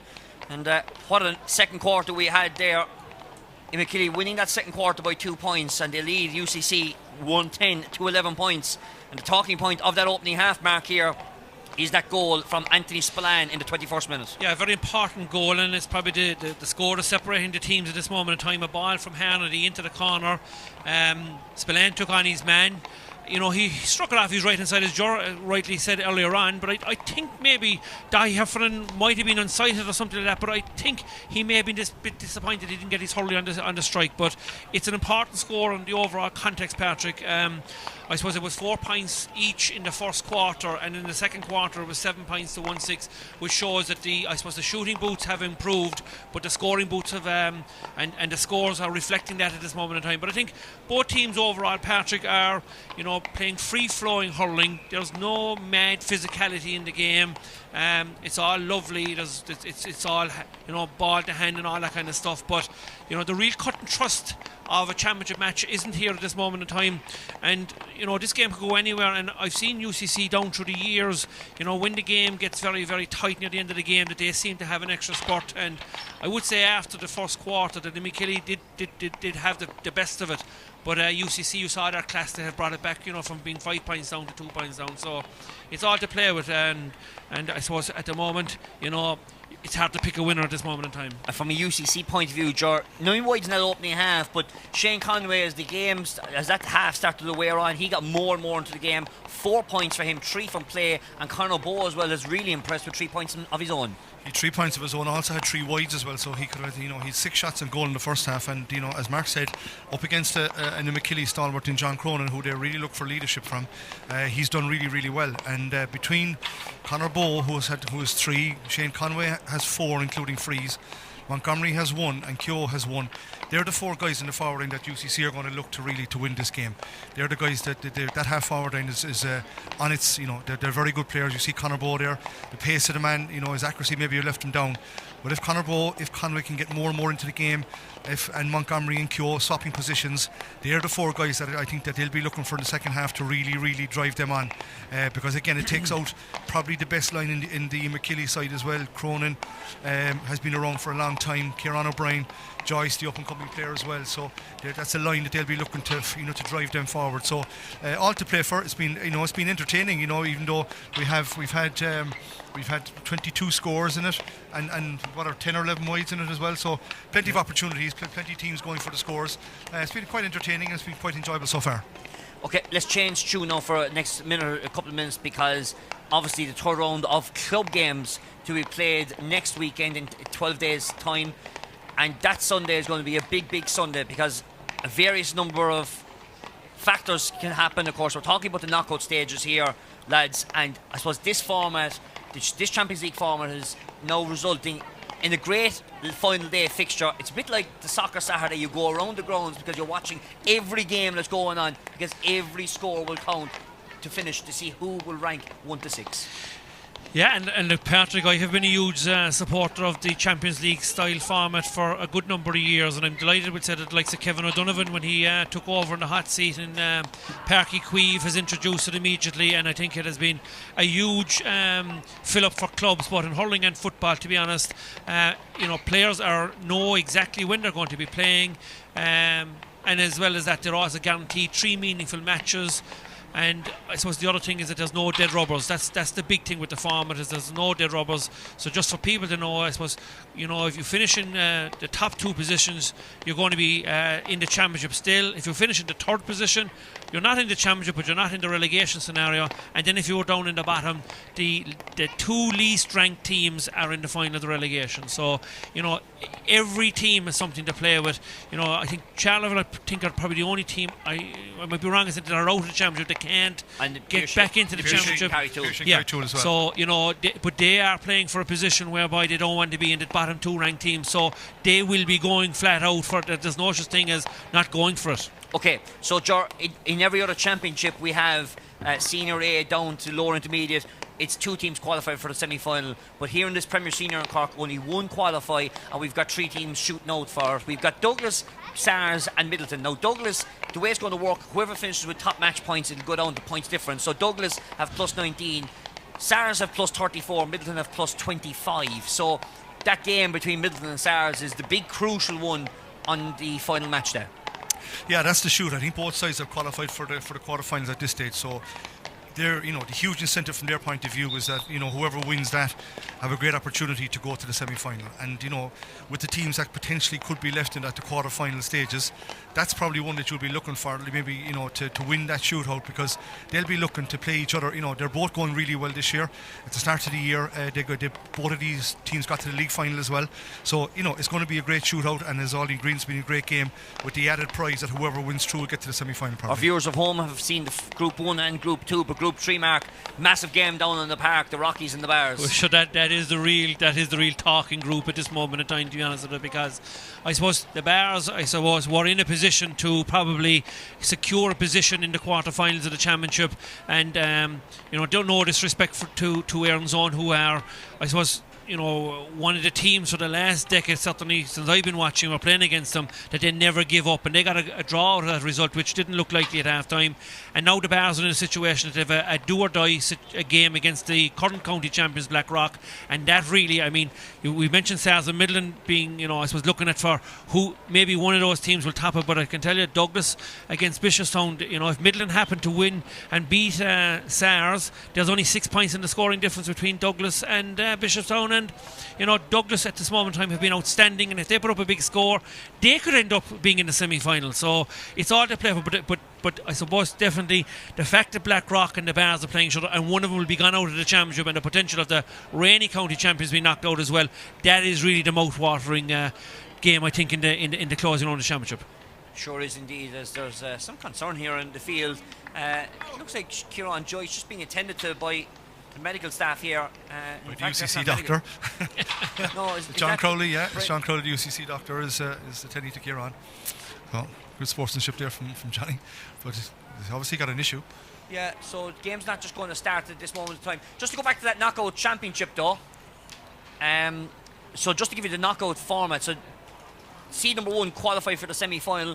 They'll play seed 3 or 4, and in the other 2 quarterfinals it'll be seed number 2 plays seed number 5, and seed number 6, that's the worst runner-up in the groups. At the end of the groups, we play the winner of the Division College section. So like the winner of this section, the winner of tonight plays Shandoon, and the winner of that game on Sunday evening at 6 o'clock here in Park Erin will face the worst runner-up of the groups. It's quite complicated. We believe you, Pat. We believe you. You were all in front of you there, so I think you know. Thank God I did my homework and wrote it on now. We'll have it all for you at 2 o'clock on the 10th of October. Do stay tuned for that. In fact, is there will they be around the grounds that day, Patrick? Well, we'll be watch this space is all we'll say, and you can watch it all on the irishexaminer.com /sport. We'll have full reaction to this game afterwards as well. Yeah, very interesting to see both John Crowley and Dr. Petty. They're attending Kieran Joyce from the point of view of looking to see. It looks like a finger injury that he's looking at. Finger in or something, yeah, and he wears a glove, which I'm not sure if it's on the right or left. No, it's his left hand. It's actually in his right hand. I know the cameras are looking at it here. Unfortunately, we don't have television in front of us, but Kieran is usually a left-hand glove wearer, and it's in his right hand. And it's quite unusual, Patrick, that has happened at the throw-in of the second half, that he hasn't been attended to at half time and stuff like that. Or maybe Imokilly have asked Dr. Paddy and Dr. John to have a look at him, Yeah, I think Imokilly's doctor couldn't make it tonight for a double engagement reason, so this obviously is a concern now for Imokilly at the start of the second half. Yeah, it's a big call for him at this stage, because obviously it's UCC medical staff are ruling him in and ruling him out. So it looks like he should be okay to play, but he'd be, it's but obviously Jimmy Smitty is the Imokilly selector here as well. Well, he's going to take his place in the field, so we're going to start as we were, which is great to see. We don't want to see any player rule out with injury or anything like that. Interesting change in the second half. Monty has gone to centre forward. Kyo has gone out to the wing, with Bow on the far side, and Conway gone in full forward. So Diarmuid Curran, wearing the blue of Munster GAA, gets this second half of the Co-op Superstores Premier Senior Hurling Championship Divisional Sectional Semi-Final underway. Are we heading for that dreaded word of extra time? Well, we're going to find out over the next 30 minutes or so. And this is the first piece of action we see. Kieran Joyce caught the ball cleanly, so he seems to be okay for this moment of time as he clears it down to that far side of the field. Owen Carey now from Kilworth sweeping back and pops the ball outside to Dahi Heffron from that 13-metre line. Good puck out from the Limerick man, sending long down over that far side. Conor Bow, well, he's been on hot form this evening here in Park Erin. Low ball into the corner, looking for Inniscarra's Owen McCarthy. The hurling inside there from John Cronin. McCarthy did well, pops the ball inside, but just couldn't flake out.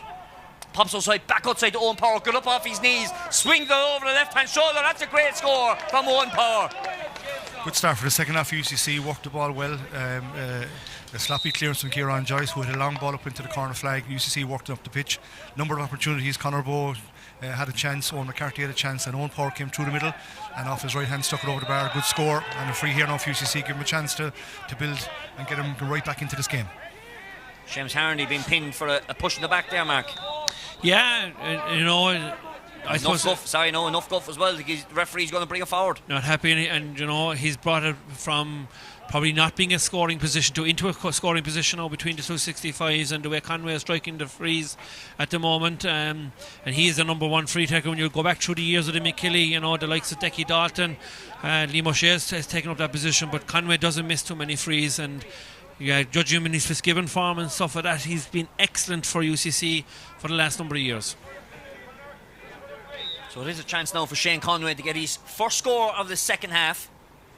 1 point from free right at the end of the opening 30 minutes, and a chance for the man from Lixnaw on the halfway line, that far side of the field, looking to reduce the margin, and he does not do that. It goes left and wide. So it's an opportunity for Imokilly, and the play is underway fairly quickly from Jack Barry.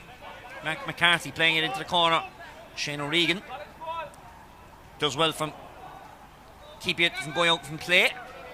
Under pressure over there is UCC. Niall O'Leary in there on the act to try and separate himself from the slip, Hurley in the body and the UCC man. And UCC have illegally held up the Imokilly player in that tackle, and it's going to be a free in for Imokilly. It's probably a legitimate free, but I was thinking of the Irish rugby team, to be honest about it, when your three fellas had him surrounded and nearly lift him off the ground and stuff like that. It probably is a free in, but you know, it's probably, you know, Imokilly haven't really started the second half of this game. That's brightly. It has been UCC's opening 3 or 4 minutes, and I think Imokilly will be quite happy to get their opening score of the second half. Liam O'Shea just lifting it right beside the D and blazes outside of Pock-Urin, but it does go between those uprights. So O'Shea's 5th point of the evening. There's the puck out from Daithí Heffernan right down to the centre of the park. Here at Flower Lodge, that ball's won inside there by Mark Keogh. Pops that ball. UCC now looking to go for the juggler here. Back inside to Keogh from Conor Bowe. 2 Tipperary men lodging together. Punt first time. What a goal! Oh, brilliant stuff! What a great goal. Conor Bowe. I think it's Conor Bowe with a double on it, yeah. What a hand passing move down the pitch between 4 or 5 of the UCC forwards. Great interplay, and the ball came to Conor Bowe at the end of it and doubled on into the roof of the net. Great goal. And Imokilly looking to try and go for a chance of their own. Great goal there by the college, the division, looking to try and fight back here straight away. Shane O'Regan just lost sight of the ball for a moment from the pass from Joe Stack. O'Regan's got the opportunity once again. Goes down the left hand side, over the left hand shoulder. This is turning in off the inside of the upright. What a score! 2 sublime scores in a minute. Yeah, fantastic score, fantastic response from Imokilly. The ball went straight down to Harnedy, had won it. Looked like he might have got a free, but Kerwin didn't give it. He shuffled the ball around. Regan picked it up one handed into the hand and snapped it from the sideline. 40 yards. So great score, great response from Imokilly. Owen Power with the goal. Great reply then from Shane O'Regan. What a game this is turning out to be in this second half. Level pegging we go as John Cronin I should say, shortens the grip of the Hurley. We're going to land in short into Daithí Heffernan. And it's a chance now for the college to set up another attack, but you can't set up an attack if you play to an opposition player. Seamus Harnedy looking for his opening score of the game, but he places it in towards the edge of the parallelogram, and the keeper has to come all the way outside the parallelogram to get possession of that ball and plays it short up towards Owen Carey, playing short through the lines to Carl Walsh. There's been great tackle inside there though by the Imokilly man. That was Joe Stack. Ball walked inside towards the full forward line, but there's Imokilly numbers back there. Colin Barry, the captain, on towards John Cronin. Here is Brian Lawton, and pops that ball short back to his Castlemartyr teammate Kieran Joyce. Long ball by Joyce down on top of the UCC defence, but they're going to deal with it through James Keating. Man from Kildallery looking left and right, still working through the lines. Pops it short, looking for the man in front of us. That's Mark Keogh off the left hand side. This is turning and curling inside that far upright, but it's not going to land over the post as Jack Barry, 6'3" stature, climbed high and stopped it from going over the bar and walked it from defence into attack. Here's John Cronin as Cronin turns it on in towards the exclusion zone. Is it going to flicker out? But first reaction there from James Keating, and he brings it outside the parallelogram. Well, that was not the greatest of balls from Keating as Mark Keogh and Lawton fight for it, but the bigger stature of Keogh got in the longer hand to get the Hurley in there, but there was a half a hook there on that occasion by the Tipperary man. Walked outside from Kieran O'Brien out towards Kieran Joyce, and an advantage coming here, no advantage coming, and it's going to be a free back halfway between the 45 and 65. Yeah, well, that's a very good passage of play from both teams there, and very well marshalled by Diarmuid Kerwin as well to leave the play develop. Both teams are playing now, I suppose. Both teams can see the finishing line coming, Patrick, is 1-12 each. There's nothing between the two teams, and I suppose the most important thing here now for either team is not to make silly mistakes, not to be given away easy frees. and stay very, very competitive because this game could go anywhere. So 2 substitutions here for the College. Brian Kelleher and Carl Walsh being withdrawn off the field. Fergal O'Leary and Jack Ryan coming into play. As referee has been marked by our sideline official Colin Vaughan, and a chance here for Liam O'Shea. It's a long way out, possibly could have the range from inside his own 65. He has the distance, that accuracy just tailing to the right hand side and wide. First wide of the second half for Imokilly.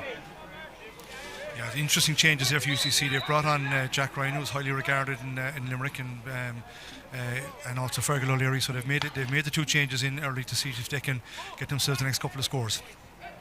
It's a level game here in this Division College section semi-final as Liam O'Shea has won the ball off the ground, but that's a poor ball there from Brian Lawton.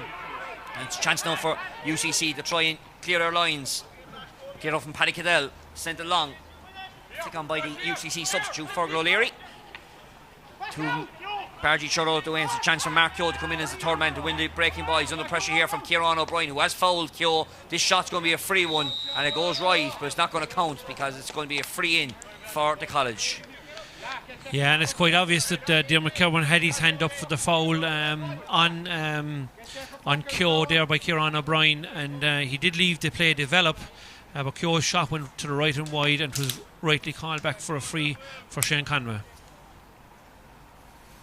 This will test him. Nice on just outside the 21 metre line, just about a metre inside from the sideline. So all these are very important. He's going short. He sees the runner free in the centre of the park. Mark Keogh opens up right up the angle, and that is an easy score for the College, and they take the lead for the first time since the 14th minute of the game. Very slack play by Imokilly here, just to assume that Shane Conway was going to go for his own score. Left Mark Keogh free, and very intelligent play. The easy ball across the goal, right in front of the goal to Mark Keogh on the top of the D and put it over the bar. Great block down, and John Cronin got smothered there, and the College now starting to get a bit of a purple patch as Conor Bowe stitches this one over the bar into the city end. Yeah, and he has been the outstanding player this evening, Patrick. He has a goal and 3 points, goal and 4 points to his name at this stage. But it was great play by the UCC forwards that they dispossessed the Imokilly defender on the way out. You wonder would Imokilly look at obviously John Cronin's big part of their setup, Mark, and he's been a stalwart for them, but he's having his hands full tonight with Conor Bowe, who's moving really well. Maybe a switch might be in the offing there to see if you can curtail Conor Bowe. Definitely, and even a first switch might be to move just Kieran O'Brien. I presume they don't want to take Kieran Joyce maybe out of centre back, but certainly Kieran O'Brien switching wings may help their situation somewhat. Conor Bowe with 4 points to his name this evening. Well, that's been snuffed out there on that occasion by Colin Barry. It's been quite solid back there, albeit for the goal. Unfortunately, getting that as John Cronin's been, well, there's a bit of both there on that occasion, but John Cronin tried to take the quick one there, and Fergal O'Leary didn't step out of the way or make a good enough effort, and that foul's been brought forward for dissent just outside the 65 metre line. And well, it's a bit closer for Liam O'Shea if he does go to take it, but he's not interested in this one, as there's going to be a substitute possibly for Imokilly shortly. Referee was too quick for himself, so play is going to resume with the free from John Cronin down that left hand side. Jumping highest there was Shane O'Regan, but that goes to the left hand side and wide. That really is a poor wide from an Imokilly point of view, and that's 2 long range frees that both of them have gone wide. They've got nothing from them, and they find themselves 2 points down now.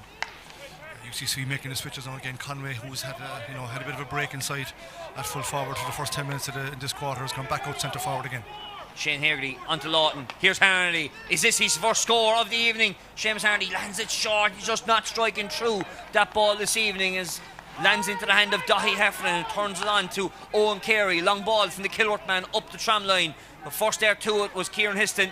He's been closely marshalled over there by Fergal O'Leary, and there's a real tussle for the ball, but the Cove man comes up with it and wins the ball from inside his own 45, and the referee is sprinting over towards the Inniscarra man, who's the substitute, and he's been told to calm it down. And Gerard's right there in terms of the UCC forwards, and they're interchanging and stuff like that, and they're seeing what can they get their best balance with. Imokilly are sticking with the same half-back line, Kieran O'Brien and Joyce centre back and Cronin on the other wing. just went through the eyes of Seamus Hardy on that occasion, but is this an opportunity possibly? He might go for the juggler here if they can go for it, but Brian Lawton thinks better of it, shortens the grip of it and just scrapes over the top of that upright in the 42nd minute. And there's going to be a substitution as warming up over there is Barry Lawton. Poor play there from Paddy Cadell, who went around the side of trying to win the ball from the side on rather than from defending from behind and trying to get it. Ball broke down to Harnedy and a brilliant one-handed pass out to Barry Lawton or to Brian Lawton, and Brian hit over his second point of the second half or second point of the game and brings it back to a 1-point game. So Joe Stack making his way for his Castlemartyr clubmate Barry Lawton. That's a super catch over there by Bo. He's really on fire here tonight. Breaking inside the 20-metre line. What a clean bit of pace, and shortens the grip of the Hurley and stitches the ball over the bar. There was a story 20 years ago, Mark Landers, of Shawnee Farrell. He got a bottle of water out and play one day, and the man gave him the bottle of water. He said, no, throw it on the boss of the Hurley. She's on fire, kid. That's right. I had the pleasure of playing with Shawnee for a good number of years, winning a couple of county medals with him, and that doesn't surprise me one bit in the slightest that he would have said that. Shortens the stick of the Hurley here from Niall Murray, plays it short into it. Brian Lawton, Seamus Harnedy in the centre of the field, but his boss is slightly on the cold side tonight, and the hand mightn't be too much better either as UCC have turned this over. Jack Ryan shortens the grip in towards Colin Bowe, but Kieran Histon forced out to it, the Garda. Great tacking on the ball, and here's Imokilly's Liam O'Shea shortens the stick of the Hurley. He's been kept a close measure here from Niall O'Leary. O'Shea ends up on the floor, and the referee says no, that's too dangerous, we're going to throw it in for a cash ball. Yeah, and I think that's Niall O'Leary out here, and whether he's following his man or coming out to wing back or corner back. He was in full back early on and looked to be under a bit of pressure, but of course his man's have been taken off. Joe Stack.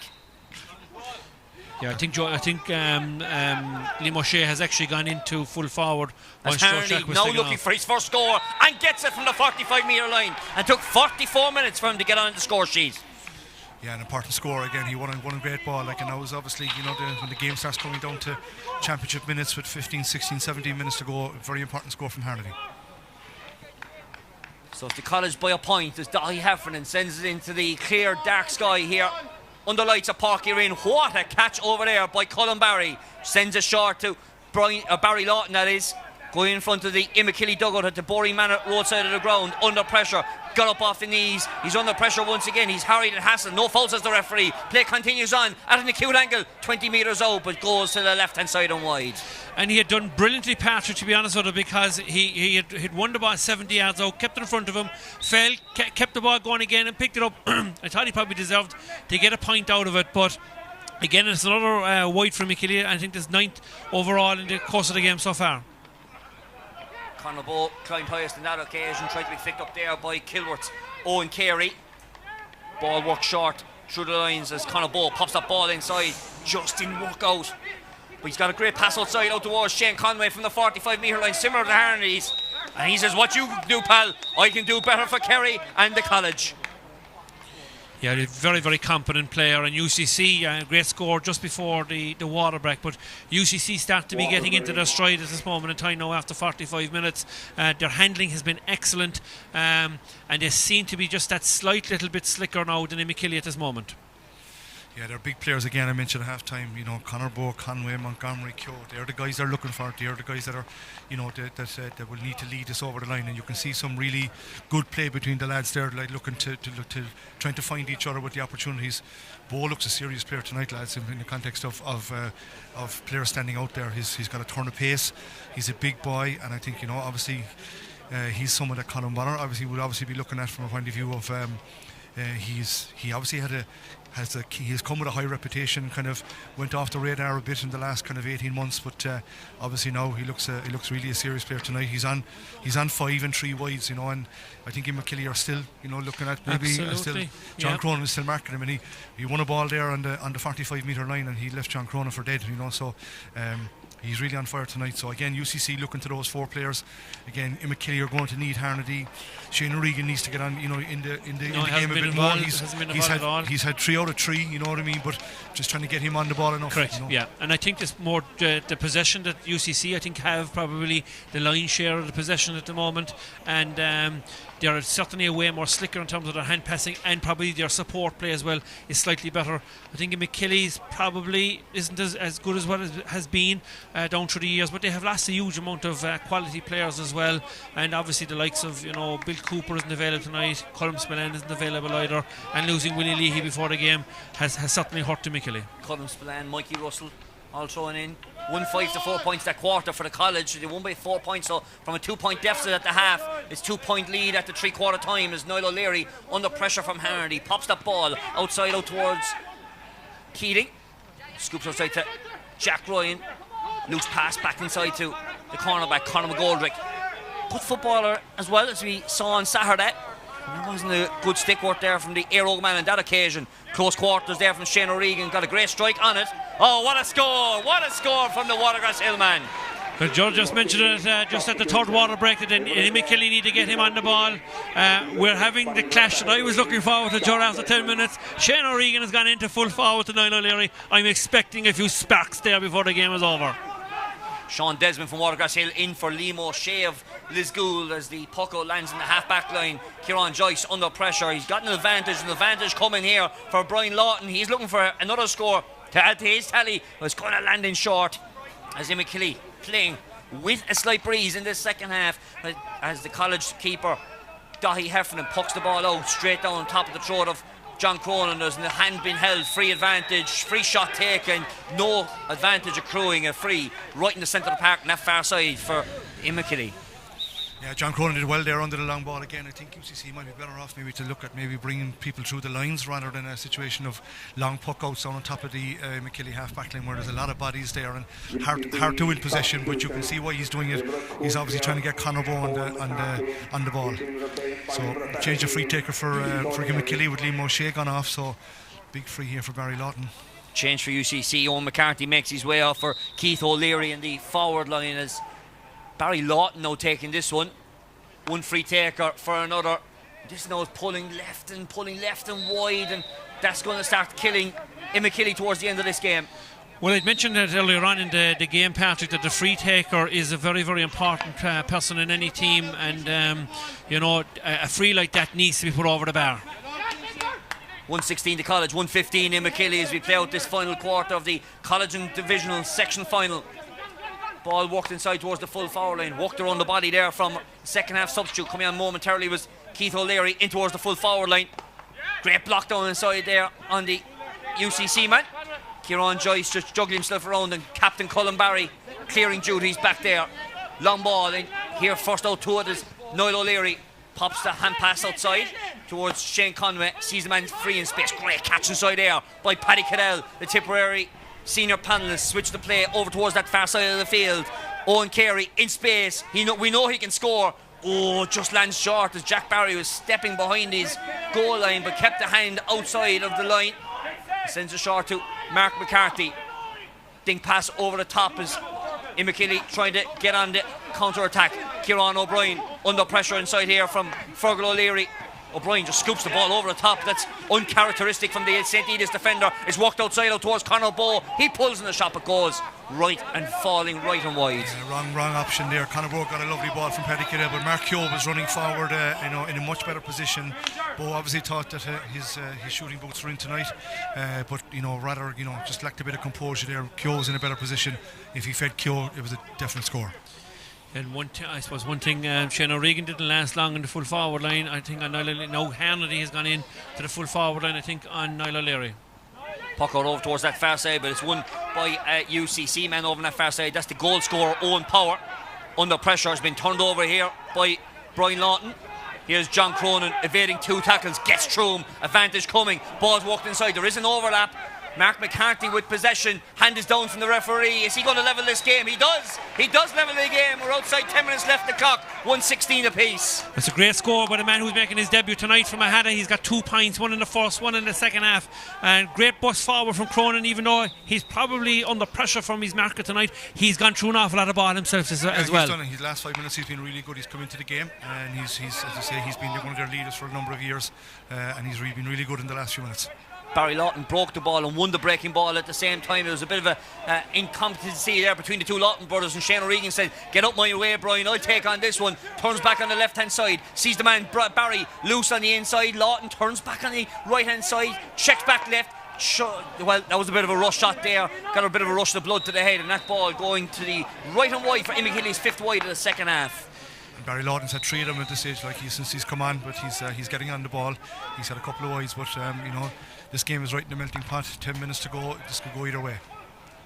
Puck out over towards that far side, but straight on top of the Imokilly defender over on that far side. Kieran O'Brien seems to be switching sides, sweeping left and right across that half back line, as Imokilly now looking to try and get on top here, but UCC have the numbers back there. James Keating under pressure, Hurling in there from Brian Lawton. Great touch up, great flick away from Conor Bowe. He's away, he's showing clean pair of the heels in towards Imokilly territory, settles himself off the left hand side. This is turning in inside of near upright. Great score from the Tipperary footballer, and the man from Moyne Temple Toohey having a great game this evening. Yeah, I criticised him there a minute ago for not showing composure, but this time he won the ball back in his own 65-metre line, sprinted down the field. You could see the power and acceleration here in front of us, and there was only one thing in his mind, and off his left hand hit a massive point over the bar. Lead again for UCC. His 6th point of the evening as the puck goes over towards that far side. Mark McCarthy, the Imokilly lay his score, looking to double his tally this evening on debut, out to 3 points. He's got a 3rd point of the evening to level the game again. Well, it's starting to hot up now, Patrick. We've been leveling 3 occasions in the last number of minutes now, and as Josh said a while ago, it could go anywhere. Again, John Cronin did really well there, won a great ball again, and he really has come into the game. Made a great pass there to Mark McCarthy for the last score, because Bowe has come over to this side, and as you said, UCC are doing this a lot, trying to move them around, trying to get their best guys in the best positions.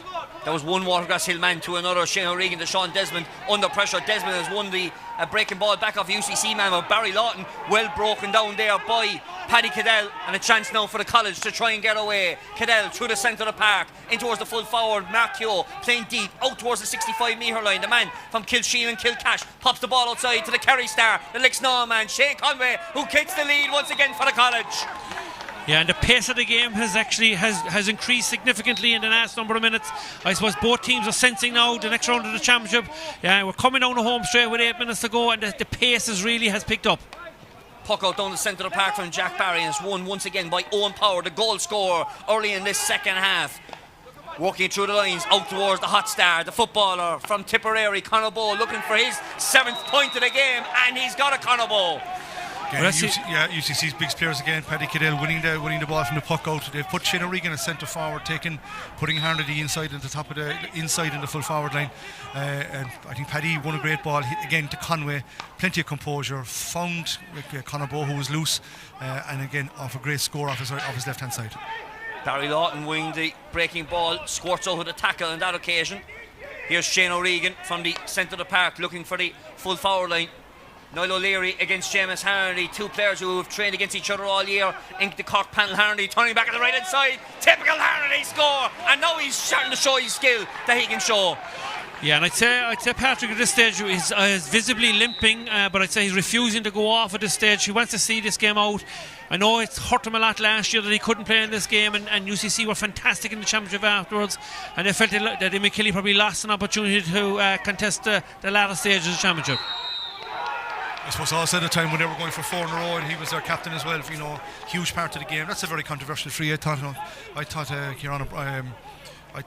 Owen Carey was actually fouled, but he obviously maybe did something here that we didn't see, and Dermot Kervin has blown for free and given Imokilly a chance to level it up again. So again, Barry Lawton is going to have a go from here. So Barry Lawton looking for the levelling score here once again. And I ought to make it 10 wides, Patrick, each. I think I could be corrected, but it is very much a level game on all sides, isn't it? Well, it's a level game on the big stat that really counts. That's the scoreboard, 119 apiece.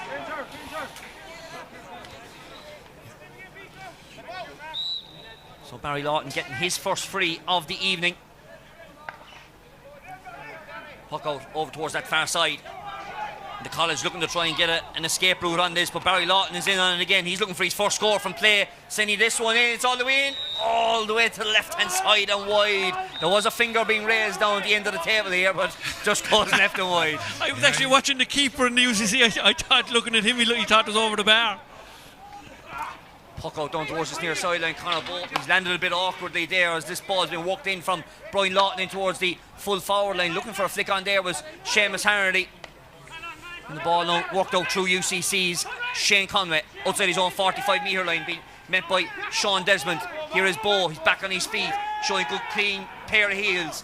He's going to go for his 8th goal. Well, no, he turns it back outside over towards that far side of the field to Keith O'Leary, the Castle linesman, cousin of Niall O'Leary. Oh dear, that's a sloppy pass from the Castle linesman, and a chance now for Kieran O'Brien to try and break out of the fence. Pops the ball inside to Kieran Joyce, the under 20 star, looking to try and take the lead for the division.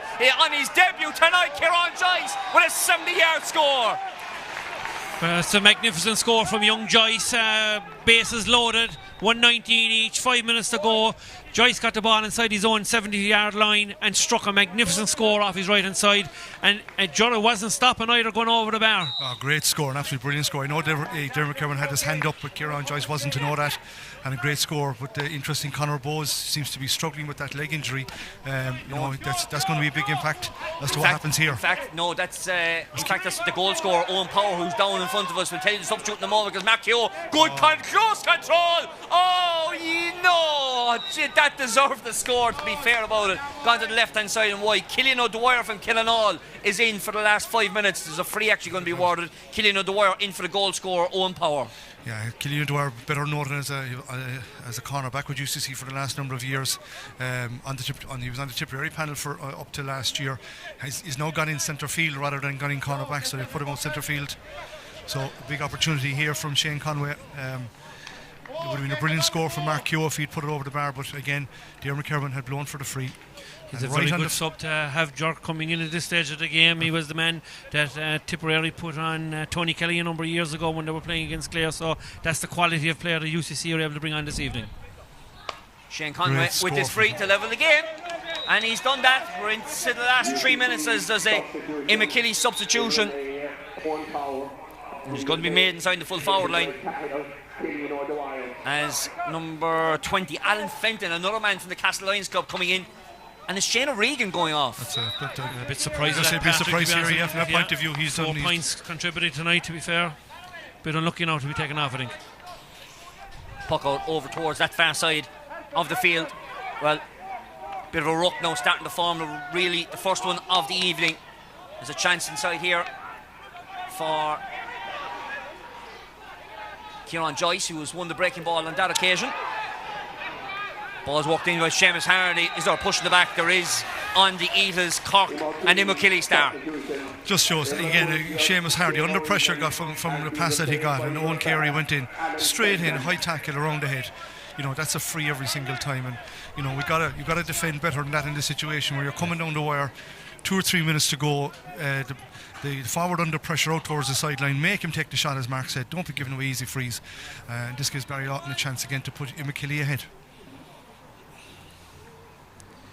I suppose the feature of the game in the last has probably been the Imokilly half-back line. I think of John Cronin, Kieran O'Brien and young Joyce. They have possibly, they have turned the game towards Imokilly, I would say, in terms of stemming the tide. And, it's a poor miss there again from Barry Lawton.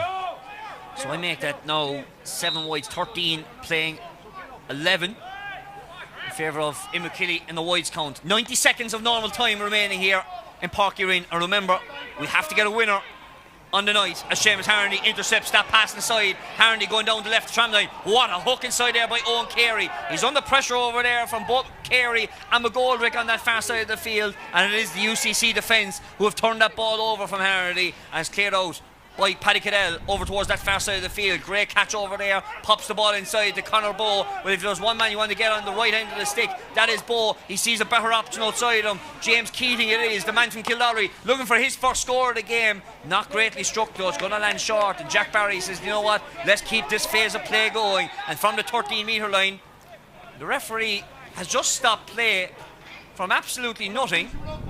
That ball hasn't gone wide.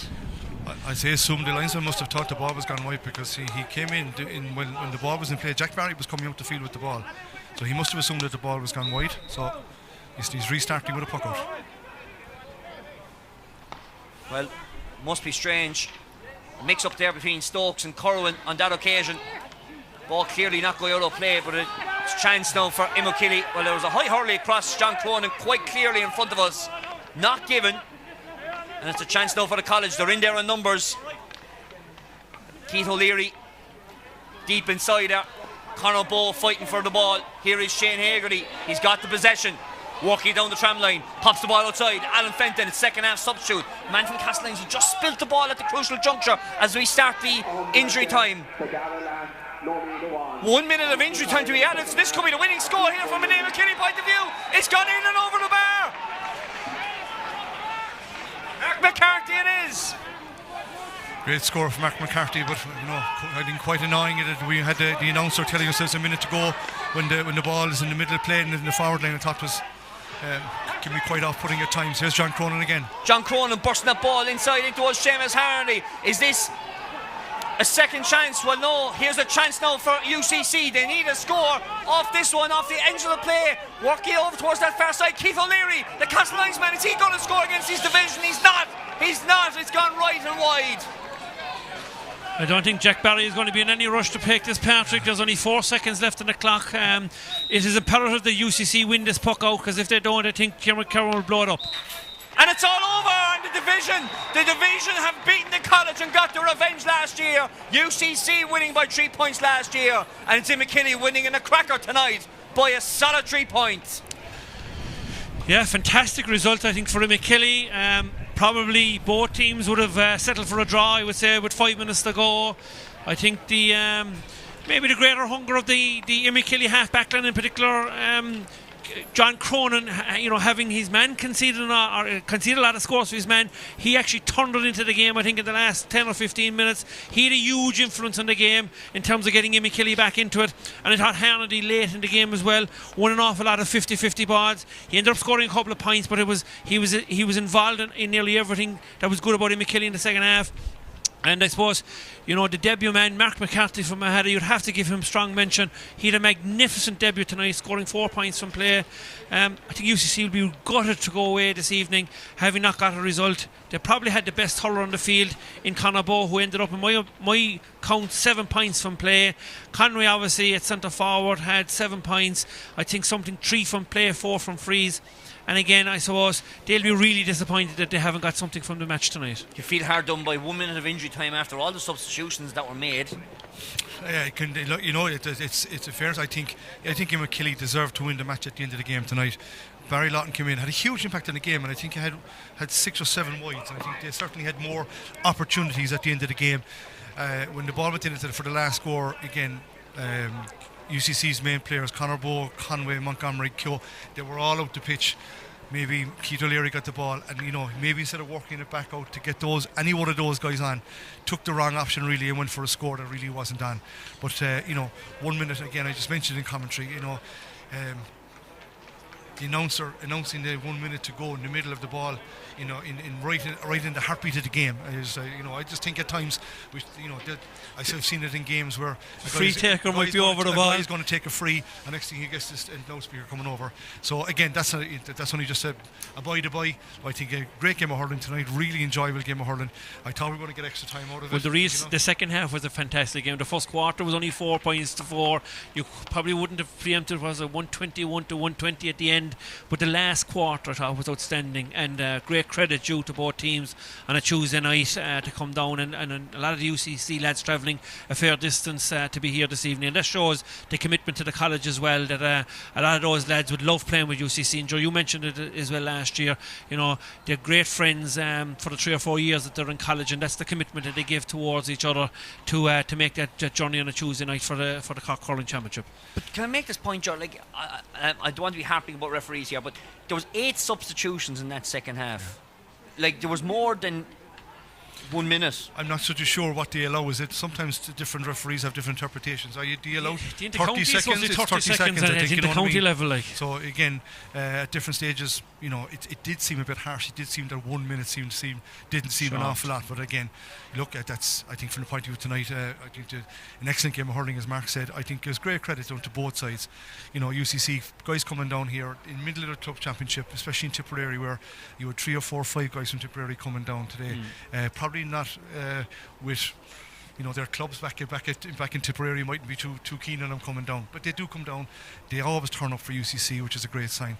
And I think UCC have been involved in some brilliant games over the last number of years. Another one again tonight, and a fair play. I think it's a cracking game of hurling.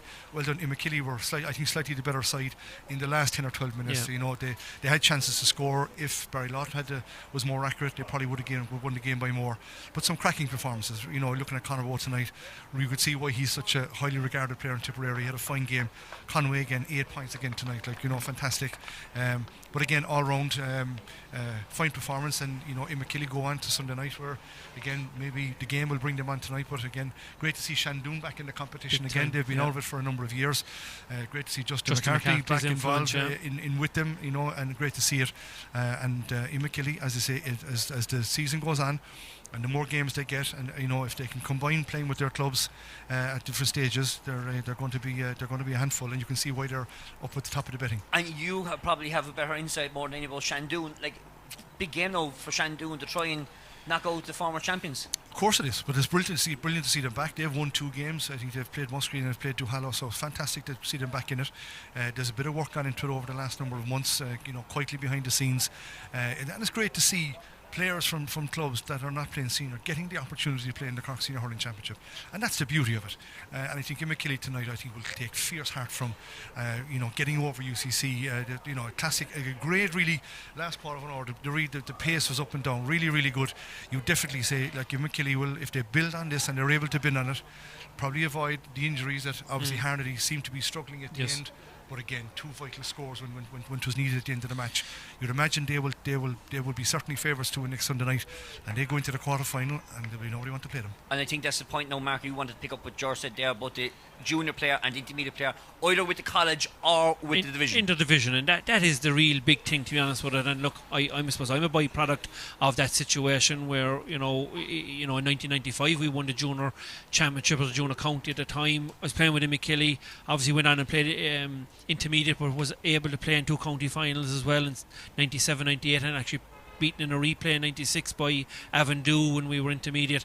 I think that is the big thing, is that it gives the junior and intermediate players in the divisions the opportunity to play a senior hurling, to ply your trade against the Glendabars and the Rockies, the Middletons. I mean, I remember Imokilly playing Middleton down in Youghal. I think it was 1996. I'm not 100% certain, but by God, the crowd that was actually there on that occasion, we had a very, very young team, the likes of Donald Cusick, Derek Barrett, Ronan Dewan had played in those matches, and like from the field to the dressing rooms in Youghal, it was a crowd, it was a sea of East Cork teams. And look, Midland would have been our senior club down on that side of the division for years, and had won an awful lot of counties, had won the Club All Ireland as well, and they were a real famed team at that time, and it was the first time that Imokilly had beaten them, and it was an outpouring of an emotion that night from all the East Cork teams. And I suppose obviously a lot of the teams wouldn't have been hadn't notions of playing senior. The likes of, I suppose, Killa, Bride Rovers, Carricktool all went on to play, Castlelyons to play senior. They were all playing intermediate at that time, so we were backbone by a very strong team. But it's great to see Shandoon back, and I think, George, the big thing for me is that the Justin McCarthy influence, the fact that maybe I know he's not the manager, I think he's the coach, but it's a figurehead, it's a player, it's a past player, former manager, being involved with Cork, being involved with Waterford and other teams as well. It's a figurehead that players, the younger players of this generation now can go and train with that Shandoon team. And look, there's no reason that the Avondhus, the Musgraves and the other divisions can't get that together as well, because there's fantastic hurlers in all divisions, only to get them out. So let's come back to my half-time point of view. 2 plays 5, 3 plays 4, but the big one here is 6 plays 7. We've 2 divisions now facing off at 6 o'clock on Sunday, but who in the name of God are they going to face? God only knows. But this is the beauty of this championship. It is the beauty. Absolutely. And just to follow on from Mark's point there, like again looking through the scores when you kind of have a few minutes to analyse the game. Shane O'Regan and Mark McCarthy both playing guys from intermediate clubs contributing 8 points tonight From play. Brilliant to see it, like, you know what I mean. So it was really good. They got 4 each. Harnedy got 2, and you'll be expecting more from him. But Imokilly, they've put a lot of preparation, and they've been around the last for a long time really. But the last number of years they've been really good. Their preparation. I read what their manager Kieran Cronin said this. They tried to get them together every 10 or 12 days just to keep it tipping over. They don't do very much, but at least they get them together. And again, the beauty for me is that all these guys at the moment are playing with their clubs. They're playing hurling with their clubs at the moment. So they're going in and they're coming into the Senior Hurling Championship in a good place. They're fit. They've got plenty of hurling. So they're in a great place to come out and showcase themselves. And again, going back to the game, back to Justin's point of view, Justin, was a former player, coach and manager of Shandoon back in 1975, back in the 70s, where when they were a dangerous team. It's great to see it back, and the more of that the better. And Imokilly had a great one tonight. They're back now. They're going to be, the more games that they get, the better they're going to be. And it is a great trial of the players, both on the UCC and the Imokilly team, that those players are still left in club championship in their own championship, and they're making the commitment to play with Imokilly.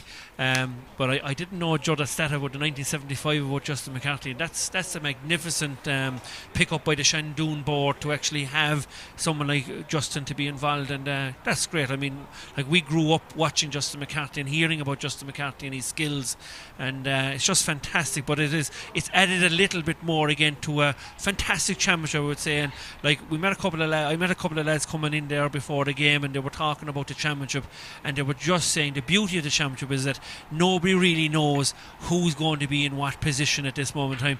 You asked the question there, Patrick, Imokilly or Shandoon end up in the number 6 slot, who they're going to be playing. It really is nearly impossible to call it at this moment in time. There's a battle obviously between Douglas, SARS and Middleton for the number 1 slot to go automatically into the semi-final, and after that, Patrick, then it is really that hour and 10 minutes and all the matches are going to be played at the exact same time.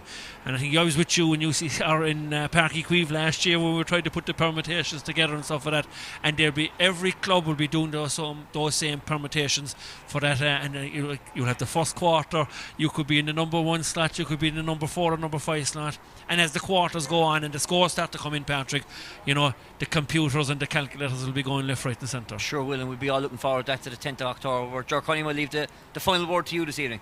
Yeah, very enjoyable game. We came tonight hoping for. We've had some great games over the last number of years between UCC and Imokilly, and they didn't disappoint us tonight. Great game of hurling, some great scores. Great to be here on a Tuesday night to see some of the scores that they were there tonight. Imokilly go through their revenge last year. They go into the final of the knockout stages in their divisionals qualifying group.